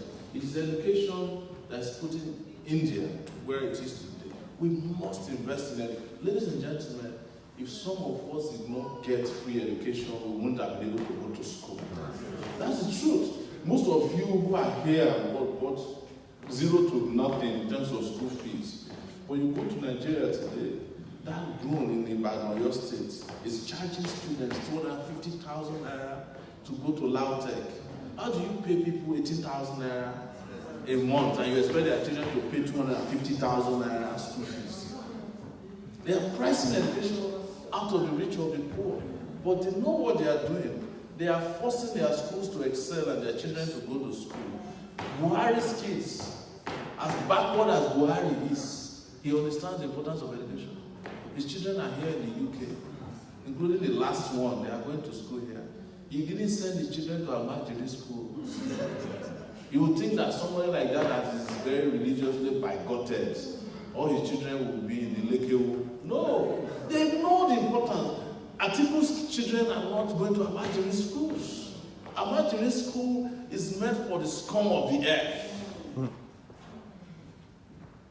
And they understand it. So this investment, as a matter of fact, I was ruminating over it with Boko Haram the other day, that if they had sent those guys to school, they would not have hated Western education.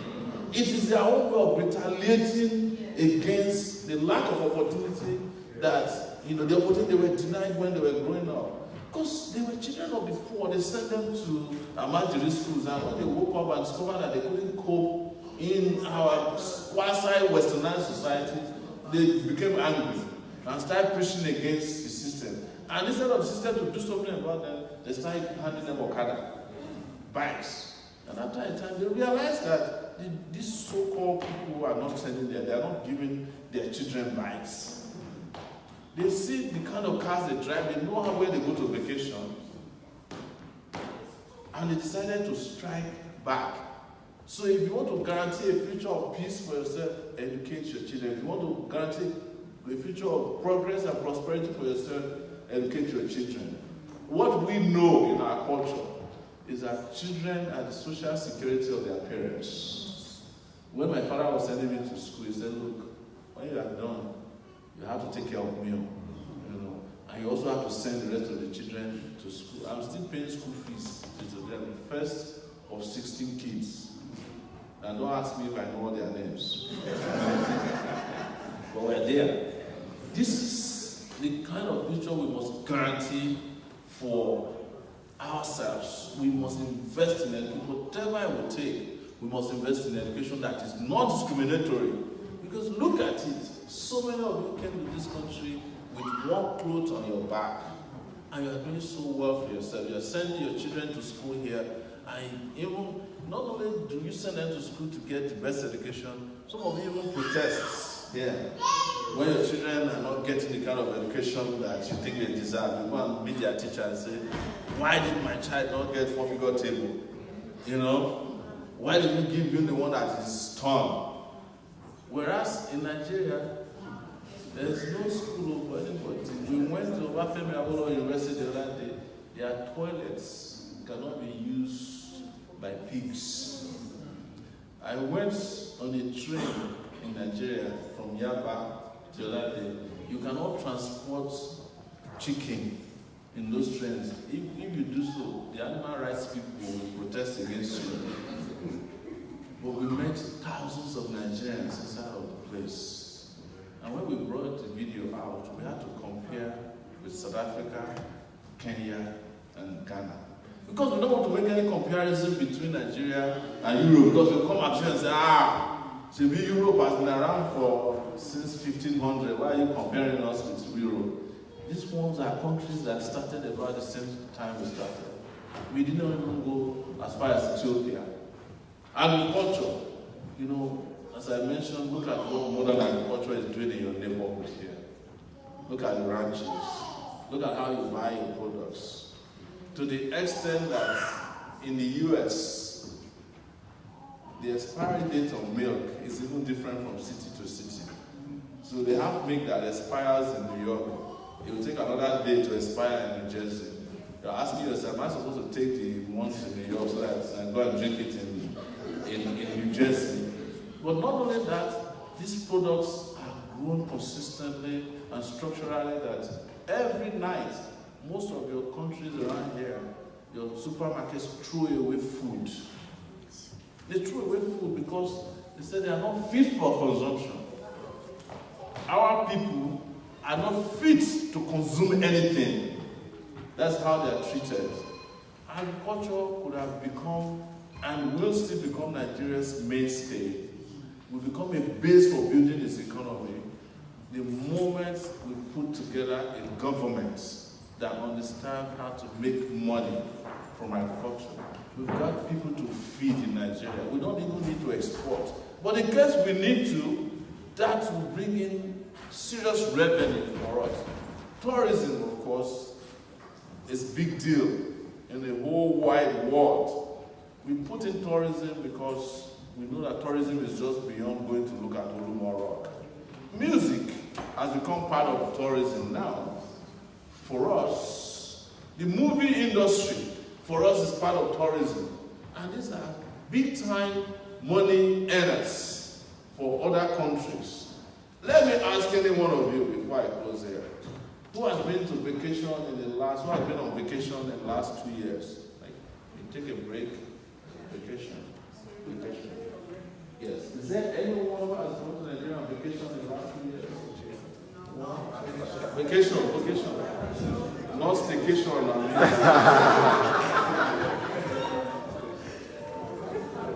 So, probably, even if you went to Nigeria for vacation, you didn't mean to go and spend vacation there.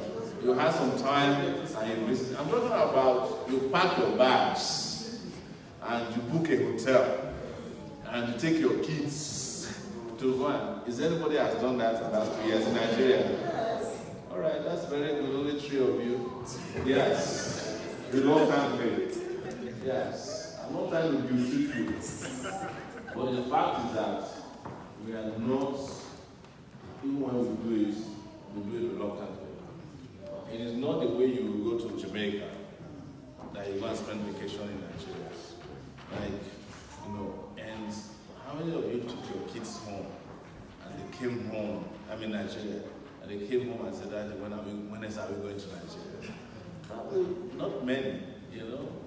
It's very rare, you know, because I did it before. Probably when they come back, they say, Daddy, I hope we are not going back to Nigeria. It sounds funny, but it's a sad reality of our life and our lives. But we can change that. And that is the reason we came here to you in Luton today, to have a conversation about the future.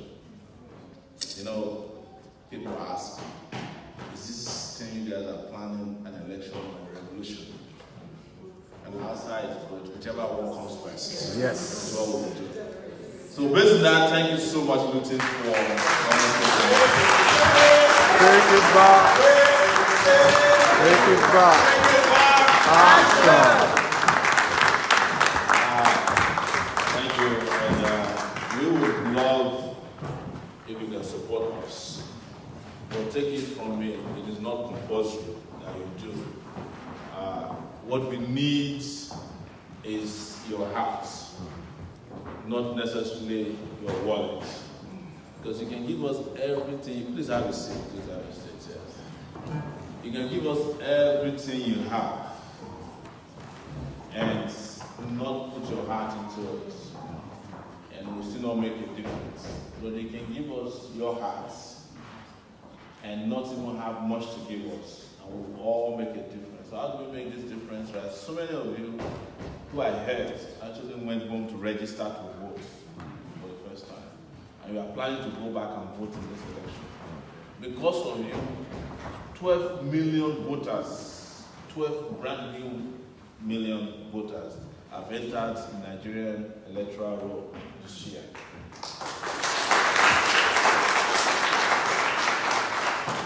And these are some of the most angry voters that Nigeria has ever encountered. If we can get those 12 million people to vote for us, we only need 3 more million to win the election. And we are very sure that these 12 million voters are our kind of voters. Very enlightened, angry, people who have been disenfranchised in the past, people who are hungry for a Nigeria that is going to become the pride of the future of the black race. We know them, and that's why we need you. But in case you can afford to support us, think about it. How much you give to Western Union every year as you are sending money home. Each time you send $100 or pounds to Nigeria, Western Union probably took $5 from you, maybe $3. So if you can afford to support us, every time we get a pound, that's about almost 400 naira right there. If you don't have money to give us, you can print posters, t-shirts. We haven't spent up to 100 million naira so far. And even by their own admittance, we have become the #3 most popular party in Nigeria.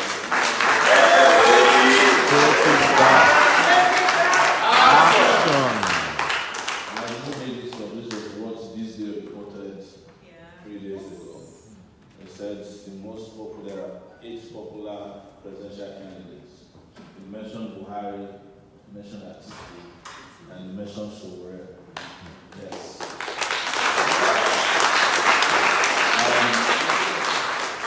There's others, but we know that we are the force. We are at least we are ahead of the lifeless. And I'm sure we are ahead of the armed robber. Yes. Because even the people who were saying articulated 2 weeks ago, they have started changing it to articulated. They discovered in the course of it that the man looted their brains. Recovering now. So we are well on our way to defeating the old cargos in the country. We are well on our way to create a brand new Nigeria. Most importantly, we are creating a Nigeria that is free of those past baggage and encumbrances. No one is asking us our religion. Nobody is asking me my ethnicity. Nigerians have been fooled for too long with all those parameters, and people are wise now.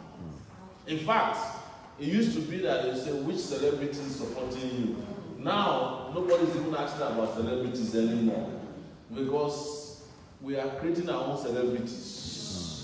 We are creating our own social media influencers. In the course of doing it, we haven't put one single radio jingle in any radio station since we started. We haven't put a TV ad spot so far. In fact, it wasn't until last week that I saw on social media that some people have posted some billboards for us in Benin. And we saw one in Ondo State on our way to Odere last week. I don't have any of those things that they have. Because Nigerians are not expecting us to give them rice. They are not expecting us to give them branded Ankara. They have seen all of this and they know it's not working for them. But they are listening to ideas. So our people are listening. You know, when I was getting on the plane, I was surprised at how many people said, we know you, we know you, we know you. When we get on the streets, we know you, we know you, we know you. And one secret, which is interesting, is that the diaspora is forcing people at home to do what is right. When we went to those states last week, we saw all the traditional rulers of Ikale land. And when I left the place, I asked the organizers, how do you get all these traditional rulers? They said, it's not them, it's their children abroad that forced them to come there. So they called one of the fathers and said, Daddy, if you don't go and organize for Sowore, I'm not sending money anymore. I'm going to rely on article to be funded. So it's sinking in. You know, I'm not saying that we should sanction our family member, but if there's anything we can do to bring common sense, yes. We have to do whatever we need to do that is fair and just to put this country on a path of progress, prosperity, and peace. Thank you, everyone. Thank you.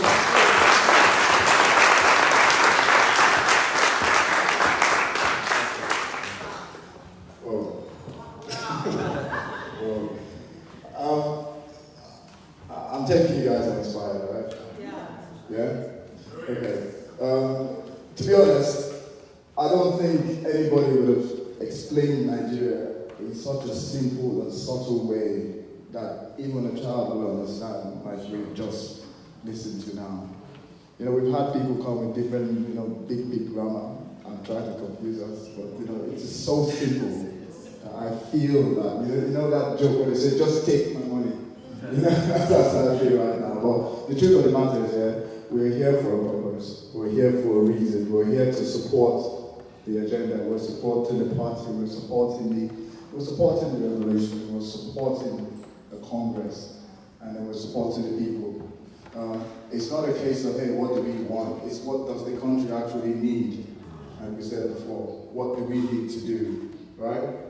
It's not about, hey, look, okay, I've got X amount of money you can have. No, like Sowore said rightfully, if you got £1, bring the flyer, share. This is the digital age. There is a GoFundMe page. If you guys have phones, please, GoFundMe, Sowore2019. As we're talking now, you can actually log in there, make your donations if you haven't done so already. If you don't have anything to donate now, share that link. It's the least we can do. Basically, it's because we are aligned with that kind of leadership. We're aligned with, you know what, we like what we're seeing, we like where we're going, so let's help it grow. Let's support it, let's engage it. If you have any points there that you're not sure about, with regards to spicy, ask, let's influence it, let's share it, let people know what's going on, and then let's grow this thing as a group. Let's grow it together. Your support is needed, like I said, not just because you've come to Luton now. Yes, it's a fundraising event. The support is needed. So those people in the village that call us all the time, that now have Facebook Live, share the link and say, click this link and see what you can do. And I bet you, this is where we start talking about the revolution, the mindset of our people. The internet is working for us. Technology is working for us. I mean, so whereas 12 years in the game with Sahara Report is not a small thing. I can tell you, it's not a small thing. When you have an organization that can speak the truth, speak for justice, if you don't support it, we have a problem. Straight up, if you don't support it, there is an issue. That means you're part of the problem.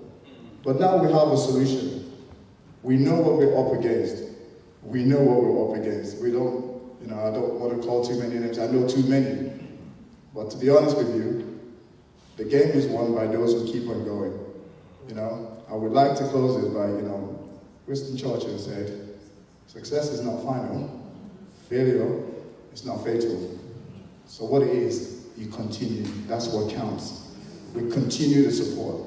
How little, how big, you've got envelopes, you've got your phone, you've got everything. So before we go into the Q&A where you can have a chat, please take your time and do the best you can so that you know that you came to Luton. One, you got inspired. First things first, you got inspired. And then you can be proud to say, on this day I supported. So when it happens, you can write your own story. You can tell your own story. You can look at yourself and say, you know what, I was there regardless. And this is what I did. Thank you very much, guys.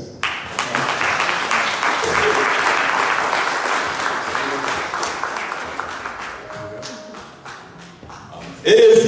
Take it back. That was too weak. AAC. Take it back. Take it back. Action. I'm going to speak about that. Grandmother. Grandmother, Joe. Grandmother. Guys, we are taking what belongs to us back. Okay. Owen Nasri Goreba. Are there Igbo speakers here? Okay. Nah. Any Hausa speakers here? Mutu. I try to speak the 3 languages as much as I could. I've gone around the country, school in the north, have families here and there. Guys, I told my son I was going to Nigeria recently. I said, but Grandpa complains of pension. The pension is not guaranteed. I was shocked, but it's true. And I said to him, that's why Dad is going back. Dad is going to fight for those that will make those things happen. And then he said again, this is my 16, 17-year-old son. And he said, I'm just watching something on WhatsApp, and someone was asking, when people die in Nigeria, they kill cow. And he said, but now, Daddy, in some part of Nigeria, when cow die, they kill communities. Guys, this is the reality of what is happening in our country. Security. Before I go into that, please, can I recognize the presence of Mr. Oluwaseun Ajire Lodja, governorship aspirant in Lagos State. Please, will you join us? And that's our governorship aspirant. I'm not aspirant, the candidate in Lagos, because he's no more an aspirant. Also, somebody here, Mr. Sorry, can you provide me with your surname, sir? Ajire Lodja. And sir? Yeah, it's actually around here. Another guy. He came late. He should have been on that table with us. Ladies and gentlemen, while we're here, we want us, like my brother said, to support this party with whatever we have. It could be in kind, money, it could be t-shirts, flyers. Let's help these guys who are in the grassroots, working in the grassroots in Nigeria. 5,000 naira, 10 pounds. 10 pounds will print a lot of posters. 10 pounds will buy at least 2 hats or t-shirts for AAC, something to boost their, what they're doing. Please, it doesn't have to be money alone. But please, if you have it, you can help. You can go online to GoFundMe and donate to the party. However, on your seat you have envelopes. Please, whatever you have. I am going to bring my box here, and I'm not going to feel shy about it. Whatever you have, please, can you put it here for us, and that will go a long way. Even if it's £1, if it's 50, and it's not enough now. Please, you can make a pledge. Every one of us here is born in a month. January, February, March, April, May, June, July, August, September, October, November, December. Have I mentioned your month? Yeah. Okay, if I mentioned your month, if you are born in January, let me see you make a pledge that you're going to give this party something in January. You may not have it now, but please, let me see January. The guy is there. January? If you born in January. Okay, sir, please, we need to make a pledge. I will give AAC party something in January. And if you've done so, please, can you just football put here for us? Where are the children? Come around here. Come and take this ball around. Thank you very much. That's 50 pounds from Mama. Do we have any for February here? I'm February, and I'm going to make a pledge. Oh, Tatawa, are you February? Please, I need you to make a pledge and put something in that box for us. Thank you very much.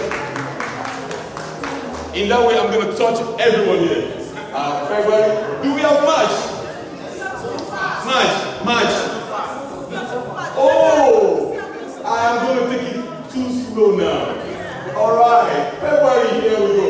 Can we have February, please? I'm February as well, and I'm making a pledge of 500 pounds. Yes. Do we have March here? People with March? Yes, our gentleman at the front. Thank you very much. Thank you as you bless. God will bless you as you give us money. Any other match? Thank you very much. That's right. Any other match now? Alright, I'm going to move to April now. We have April in the house. Yes, a lot of April. April, please, would you be kind enough to help this party in whatever capacity you can? It will be t-shirts, it will be hats, it will be anything. We will take it, please. Sorry. 1,000 naira. 50,000 naira to be sent to the back. Give them money around our first one, please. Thank you very much. 50,000 naira is a lot of money back home. I'll tell you that. Is that it? Okay, there's another April there. Thank you very much, sir. Thank you. Do we have May in the house? May. Oh, the 5th month of the year. Please, May, we have May here. We go to. Oh, can you extra 50 pounds was the one you donated already. Thank you very much. God bless you as you give us. Thank you. Do we have any other name? June in the house. June, thank you very much. Thank you. Another 50,000 donated back home to the party website. Thank you very much. Any other April there? Sorry. I'm on June. All right. Another June. Thank you, Mom. Thank you very much, ma'am. Thank you. All right. Is that all for June? June. We have more for June. Thank you as you go donate to this party. Shall we go to the next one? July. Wow, we have lots of July in the house. Please, you can donate as much as you want, and you can make a pledge as well. We don't mind. Thank you very much. Thank you. Any other July in the house? Thank you. All right. For July, we now go to the next one. July. Oh, 50,000 naira for this young girl. We are building a future for the young girl.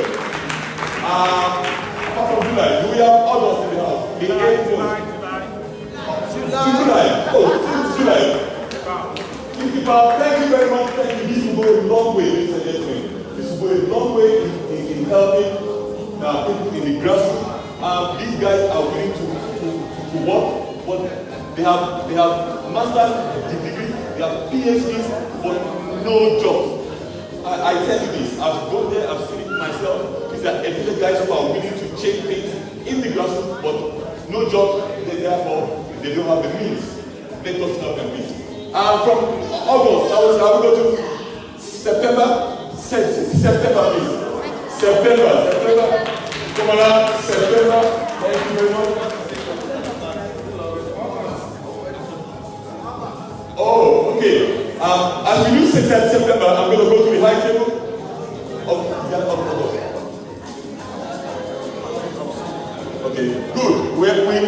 a pledge from behind the table here of who I have my trust in him. Yes, he will do it when he says he's going to do it. Thank you very much, sir. Apart from, I will say August. August, sir. Thank you very much. We have August here. Can I have the word before I do my comment? Yes. Yeah. So far, since I've been in touch with our upcoming president, Omoyele Sowore, I've been doing my on-the-ground campaign as well. I've been contacting people back home, calling and texting to make sure they're aware of this fight we're fighting for. But so far, I've really spoken to so many people, and they keep coming back to me like, immediately I have the first conversation with them, they tell me, oh, they're not aware of the party. They don't know the party. So, but the good news is, after say 1 hour or 2, 3 days, they get back to me and say, yes, this is the man they want. This is the man they want. I came all the way from Brighton. It's about 104 kilometers to Luton. So my concern for today is not to ask you many questions, because I'm very, very sure you're capable of doing what you've been saying.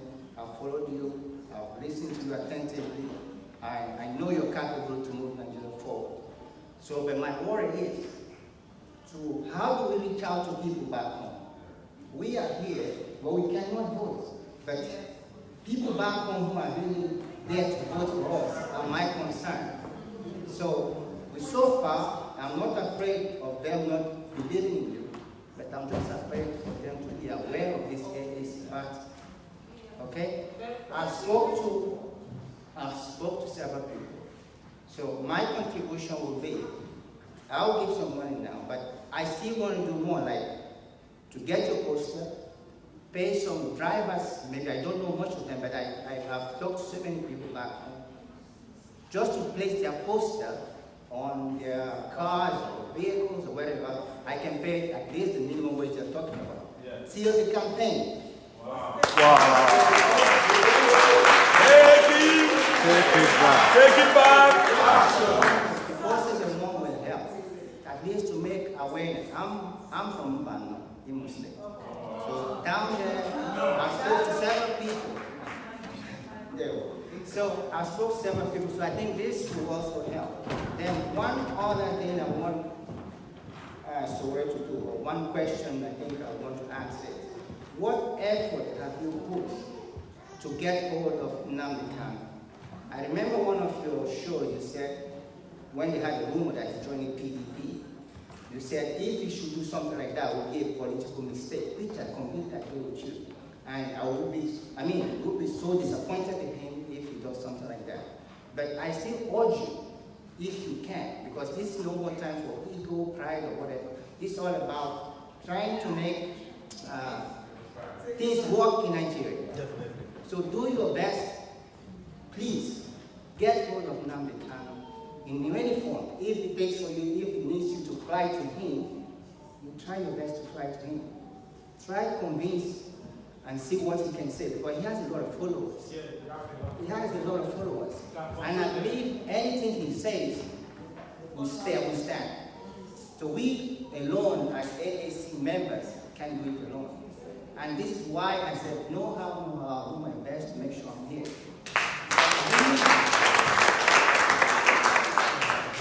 So, someone like Nnamdi Kanu, I know there's one man I know who is, I know maybe you people don't agree with me, or I don't know if you go along, get along with him, his name is Femi Kayode.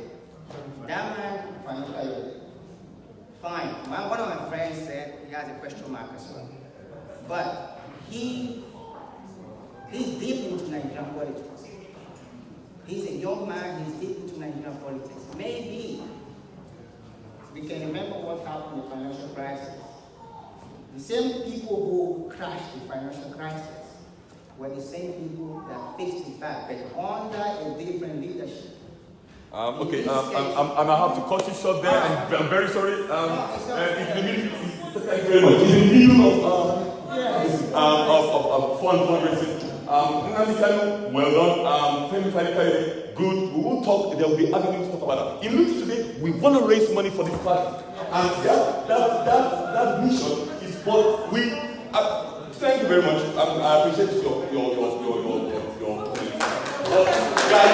We want to raise money for the party, and apart from that, time does not permit us to actually dwell on each one. I'm very sure my principal here will and is able to deal. Look, he is fearless. He's a hurricane, Sowore. He has is powerful that people cannot talk to in Nigeria, and he has spoken to them and called them the names that ought for them. So I don't think this will shake or bring some kind of scare to this hurricane sitting down there. He will deal with all of this in due time. At the moment, please, can we just finish donating, sponsoring, and getting all of this done? And I promise you, sir, we will come back to your question. That's a promise. The gentleman wants to make a blood donation. One more. What month are you doing? August. Please, can we bring the box? August. Thank you very much.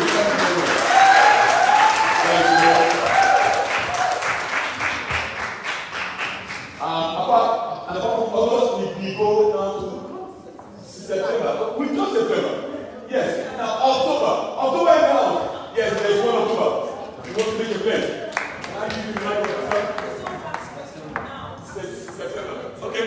1 September here. Yeah. My name is Sowore. I am honored to be in this gathering.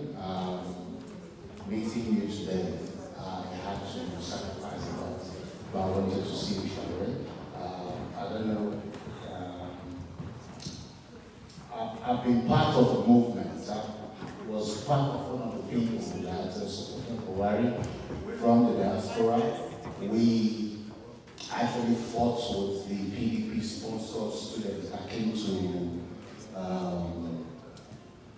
Chatham House in London.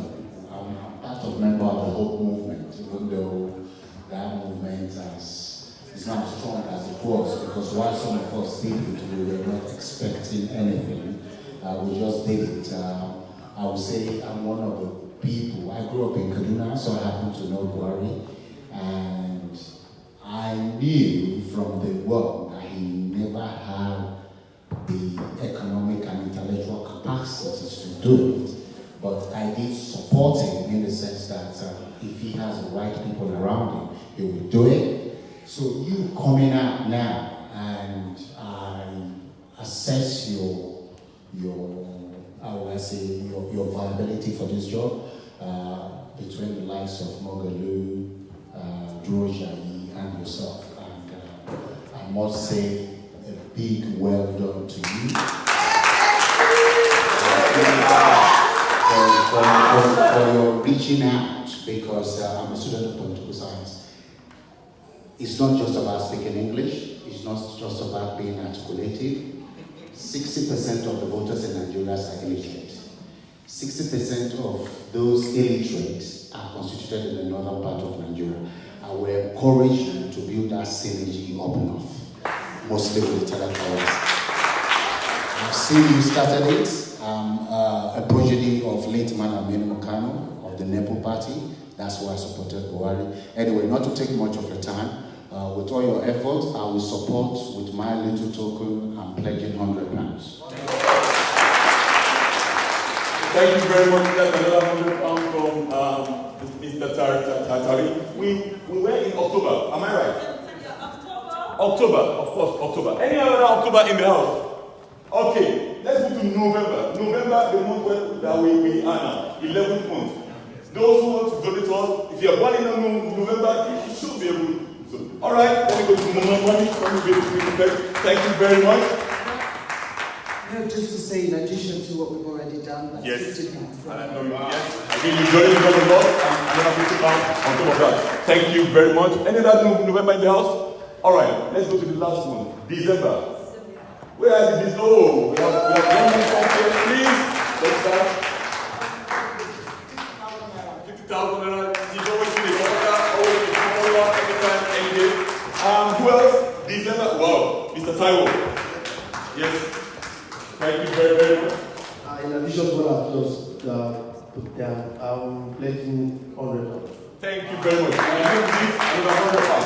Thank you very much. Now, another December, I can see some hands going on at the back. Oh, December. This is on behalf of not just myself and my wife. Luton is known as the Hatters. Wow. Yes. So we made a hat specially for you. Wow. And that's because you're always on point. You're always on the money. So we have the hat, and on behalf of my wife, it was a December month, we will pledge £200 for you. We will represent the hat. Thank you very much. Guys, Luton.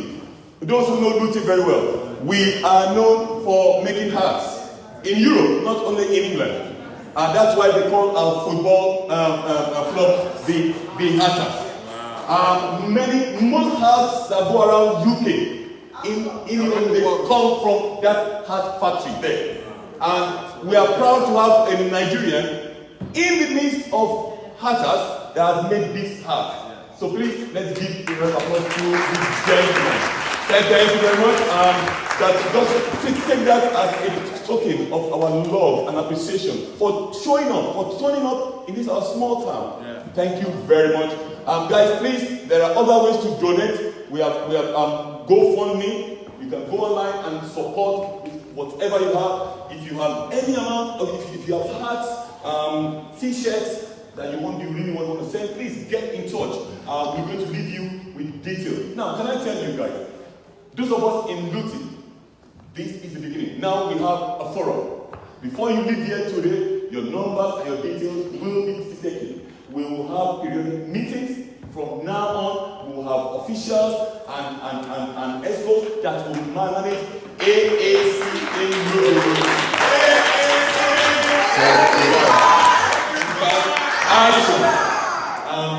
Guys, it's. I said it should be Bedfordshire. Yes, thank you very much. Please, excuse my French. It should be Bedfordshire. Because I have lived in Bedfordshire for almost 20 years and I have worked in. Okay, should we make the three words? Bedfordshire, Hertfordshire, and Buckinghamshire.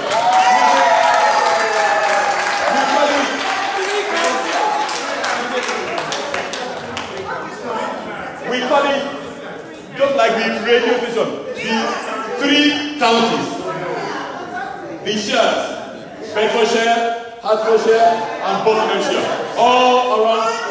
Guys, please do not hesitate to leave your details here before you go, so that we can get in touch with you. We can organize meetings. We will come to where you are. If it's Bedford, Milton Keynes, anywhere, we can reach these 3 counties in 20 minutes. So therefore, please, this is a family. This is the AAC family. Take it back for family that will grow and grow and grow. Yes. Because Omoyele is not coming here, he's coming back. Thank you very much. Those of you who are taking your time out to turn up here, guys, this was planned impromptu. It was a short notice. Yes.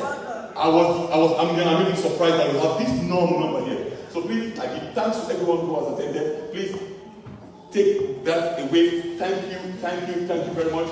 And we will carry on and continue donation online. Please do that. I'll provide the details for you online very soon. You can get in touch with me or my friend here, and we will start communicating with you how to reach your counties and create AAC Take It Back meetings. Please. Thank you very much. Thank you very much. Before we go, we're just going to listen to some of our AAC special need tunes for AAC. So please, DJ.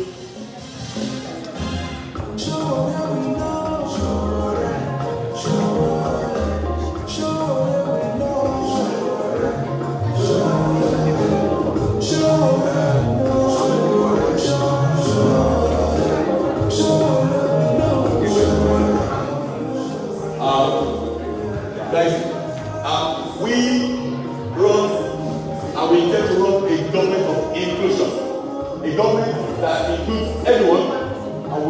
comment turn anyone down. My gentleman on my right made a comment earlier, and I said I'm going to go back to him. So please, can I start for 2 minutes to recap and finish up your own?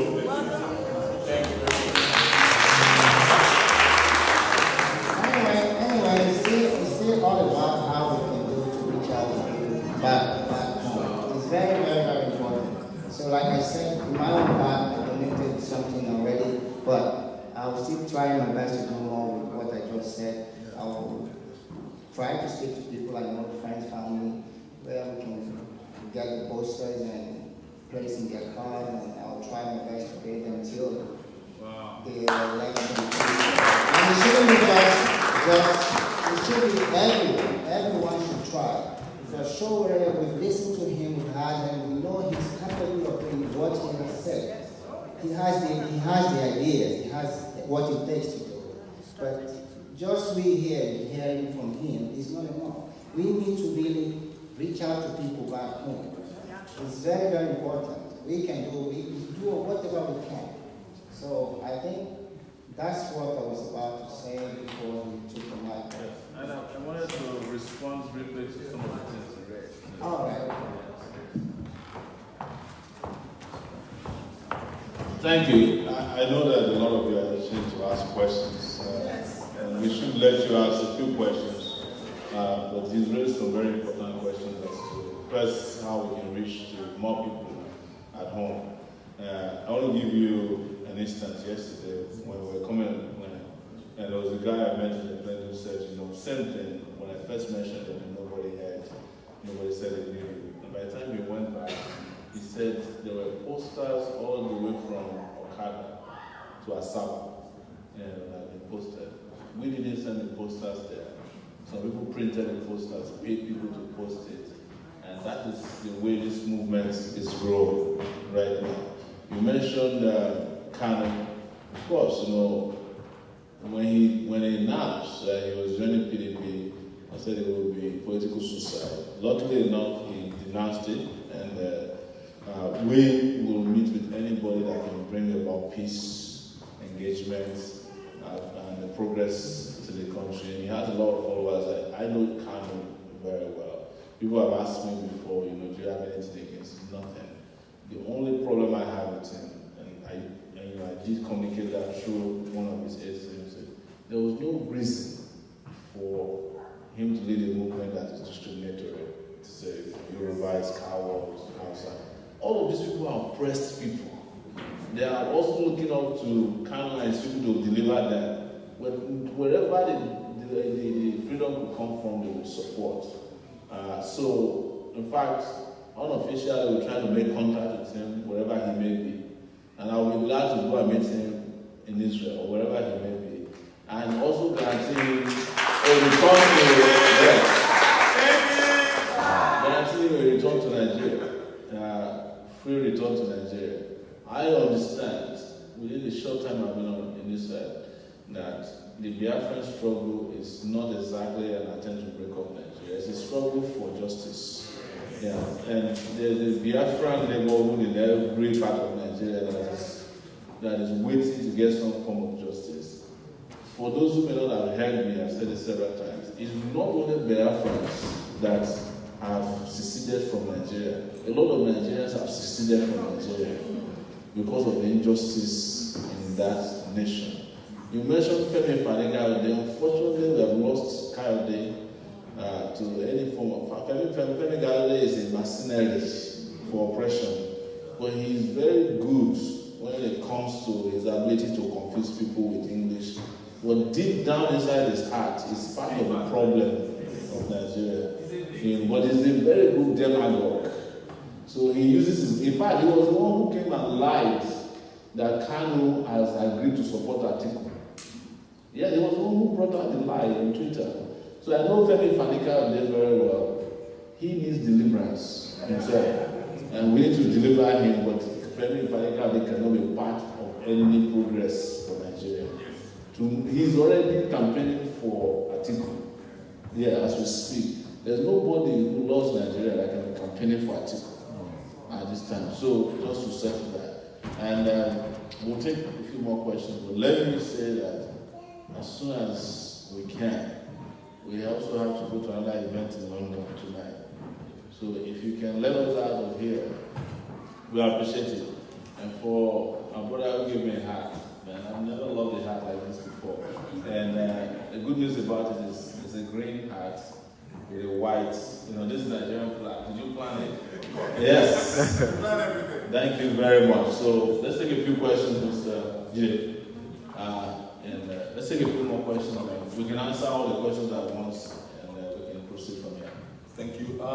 This next question goes to Madam from the Popular. Thank you very much. Mr. Sowore, Omoyele Sowore, thank you so much for coming to Luton. And we followed you right from day one, day dot. We don't go to bed without watching you, myself and my husband. My kids have told us off for doing that. You're a serious advocate of what you do, and we admire you so much for your guts, because we've all moaned about Nigeria over the years, but nobody has actually stepped forward to do something about it, and you have done. So you've got a whole load of people behind you. We're carrying you forward. And we know with your zeal and your zest and your spirit, you will make it. So just a few questions, and I'm really sorry about this. I had to write them down yesterday because I knew I was coming. So the first one is, how are you going to select the right people for key posts? And what will be the common selection criteria that you're going to use? What are your plans for the Nigerian civil service? Because I'm a civil servant here myself, over 20 years, working for the UK government, and I know how it runs, basically, and we haven't got that in Nigeria, so it really hurts when we see things that are happening there. And how will you reform that civil service? Because it all happens from there. The people that make policies for the nation are the people that are going to also enforce those policies and make sure that government actually run very well. They're critical set of administration as well. Thank you. Should we take the questions and let Sowore answer, or should we just? Do you want to respond to that? They also, the issue of how we select the right people is happening now. The opportunities we've had to travel around the world, travel within Nigeria, has exposed us with a lot of good people. And one thing I tell people is that how do you think a movement like this emerged from nowhere and became a household name within 6 months and eventually became a party in 8 months without good people? Some of our young people who are following us are some of the most brilliant people. I use Malcolm Fabiyi, for example, as an example, who graduated from the University of Lagos before he turned 30, he became a PhD holder. He came directly from the University of Lagos with a first-class degree and obtained a PhD at Cambridge before he turned 30. He's the DG of our campaign. We have a lot of people like that who don't want their names to be mentioned because some don't want to be scandalized, some don't want to be victimized.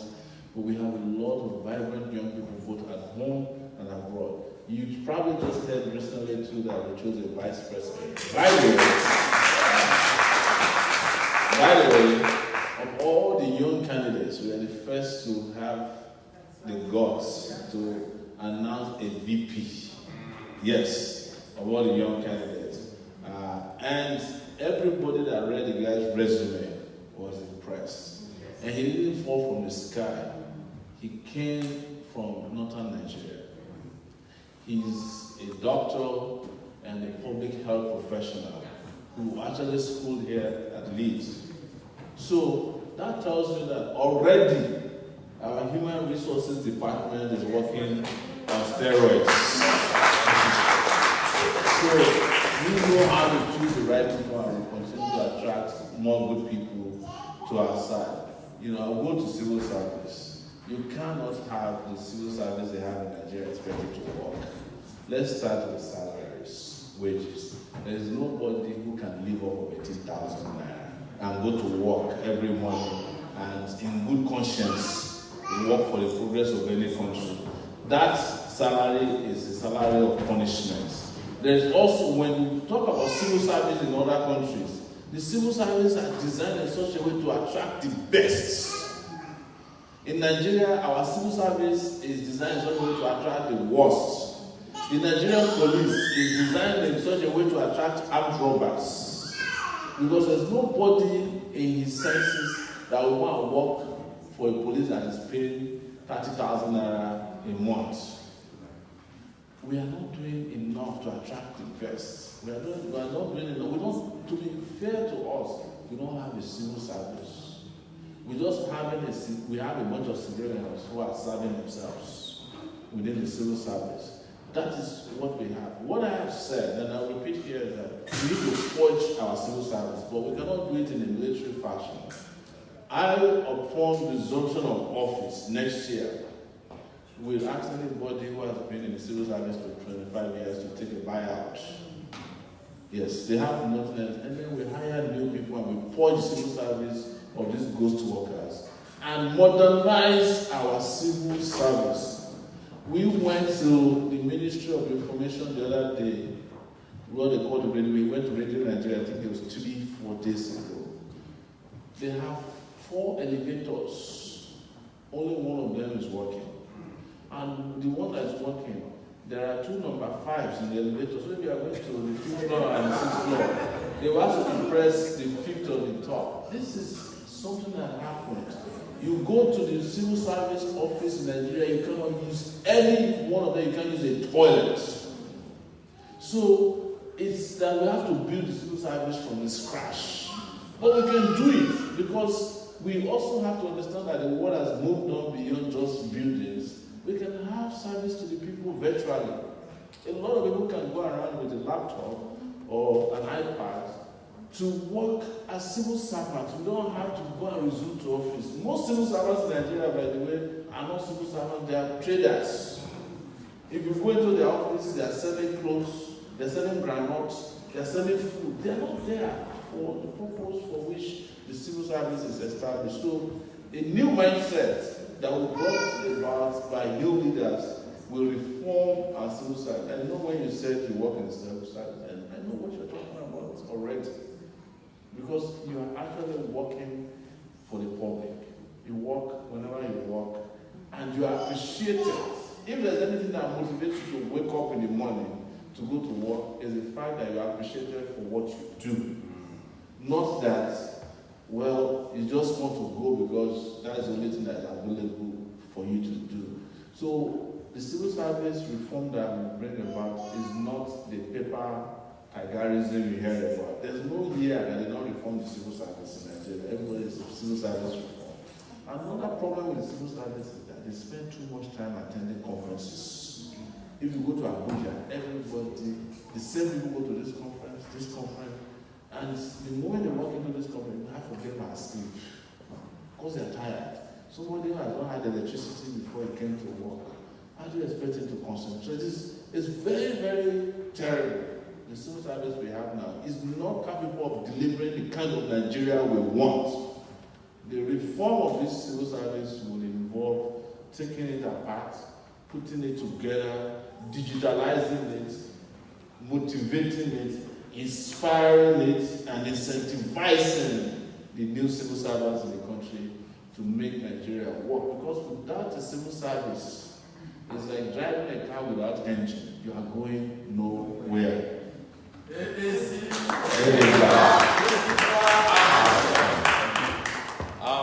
We'll entertain about a couple of questions more. Can I give you gentleman at the back? He's been craving for a long time. So, yes. Your name will be from. Thank you. My name is Mr. Yam. I'm Edo Connect. I run a media platform. I think the best from a small country as Edo State in Nigeria. And you represent a part of a new initiative. You are not just somebody going for presidency. And I hear everybody talking about how we can get people to know you more, how we can get people to know you more. Things are happening here. You know, I don't want to sell you as an angry guy. You know, every Nigerian is angry. I want to sell Sowore the man, then I want to sell Sowore the politician. In this place today, so many things have happened. 4 counties. I don't know if you run Sahara Report, but if you get 4 counties in England and you project it, you can get 4 counties everywhere. You raise considerable amount of money, but I don't want us to sound, because I talk to people who know about you, and if we continue being angry, all of us are angry. Let's let the people who don't believe you yet, who don't think you're going to get there, let's get more people on board by being a bit candid. You know, talking about yourself, talking about where you grew up, talking about your life. I don't want to push you when you get to office. How are you going to do this? How are you going to do that? It's a long way. There's ways we can generate from this room. This is England. 4 counties is not easy. If you do it here, you can do it in every country, but you must project the fact that it's happening. You just got, maybe in Nigerian terms, over 1 million here. Somewhere, somebody would like to beat it. But I would communicate with you after this session to say, let's find the other side of Mr. Sowore. You can keep doing what you're doing, and you're winning. But there's so many people who need the detail in this room in order for you to win more. Congratulations to you. You represent a new initiative, a new wave. Everybody here has dreams. Everybody here wants Nigeria to be better. But I'm going to give you my expertise, if you need it, to say, Mr. Sowore, there's a lot more results I'm seeing just sitting down here than when you're going away. Make sure you remember those results. To say, you got 4 counties, you got people of various ages, you got up to people's grandchildren complaining about Nigeria, and they see you as a hope factor. But you also have challenges that didn't start today. So you want to start talking about that, so people can start buying into you, so people who don't believe can know that this is a very sensible young man. He's not just angry all the time. We're angry, everybody's angry. But that message is not, that message also pushed some people away. So congratulations, and we'll talk after. Thank you. I think I have a gentleman here. Can you make it brief? Yeah, definitely. AC. Action. Excellence. Oyeba is my name. I am a proud member of this great party. A very quick one. My question to you, dear Principal, is on a lighter mood. I know a lot of people may not feel happy with this. It has to do with sports. I saw you, mind you, this morning. That was a lot of energy after about 11, 12 p.m. yesterday. It saddens me with a lot of youth when I go to Nigeria. They are in love with Man U, Sheffield, whatever. But the country that is the raw material of football all over the world, nobody supports the clubs. Where is IICC? Where is Abiola base? Where is the Bender and all these things? Back home in Nigeria, we don't support that. And the orientation has got to be changed. So this is my challenge for you. Thank you. Thank you, sir. All right, we'll take last one. Okay, all right, sir. I'll Thank you very much. My name is Daniel Agbola. It's nice to meet you in person, Mr. President. I just want to ask a brief question. To be the president of the Federal Republic of Nigeria, you need just WAEC certificates. But to apply for truck driving in Dangote's company, you need PhD and NYSC certificates. What are you going to do as a president? Are you going to change the criteria of becoming the president of the Federal Republic, or are you going to leave it like that? Thank you.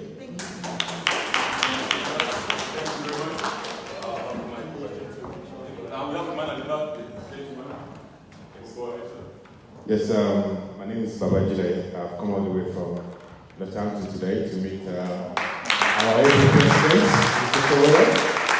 First, we're very glad you're here.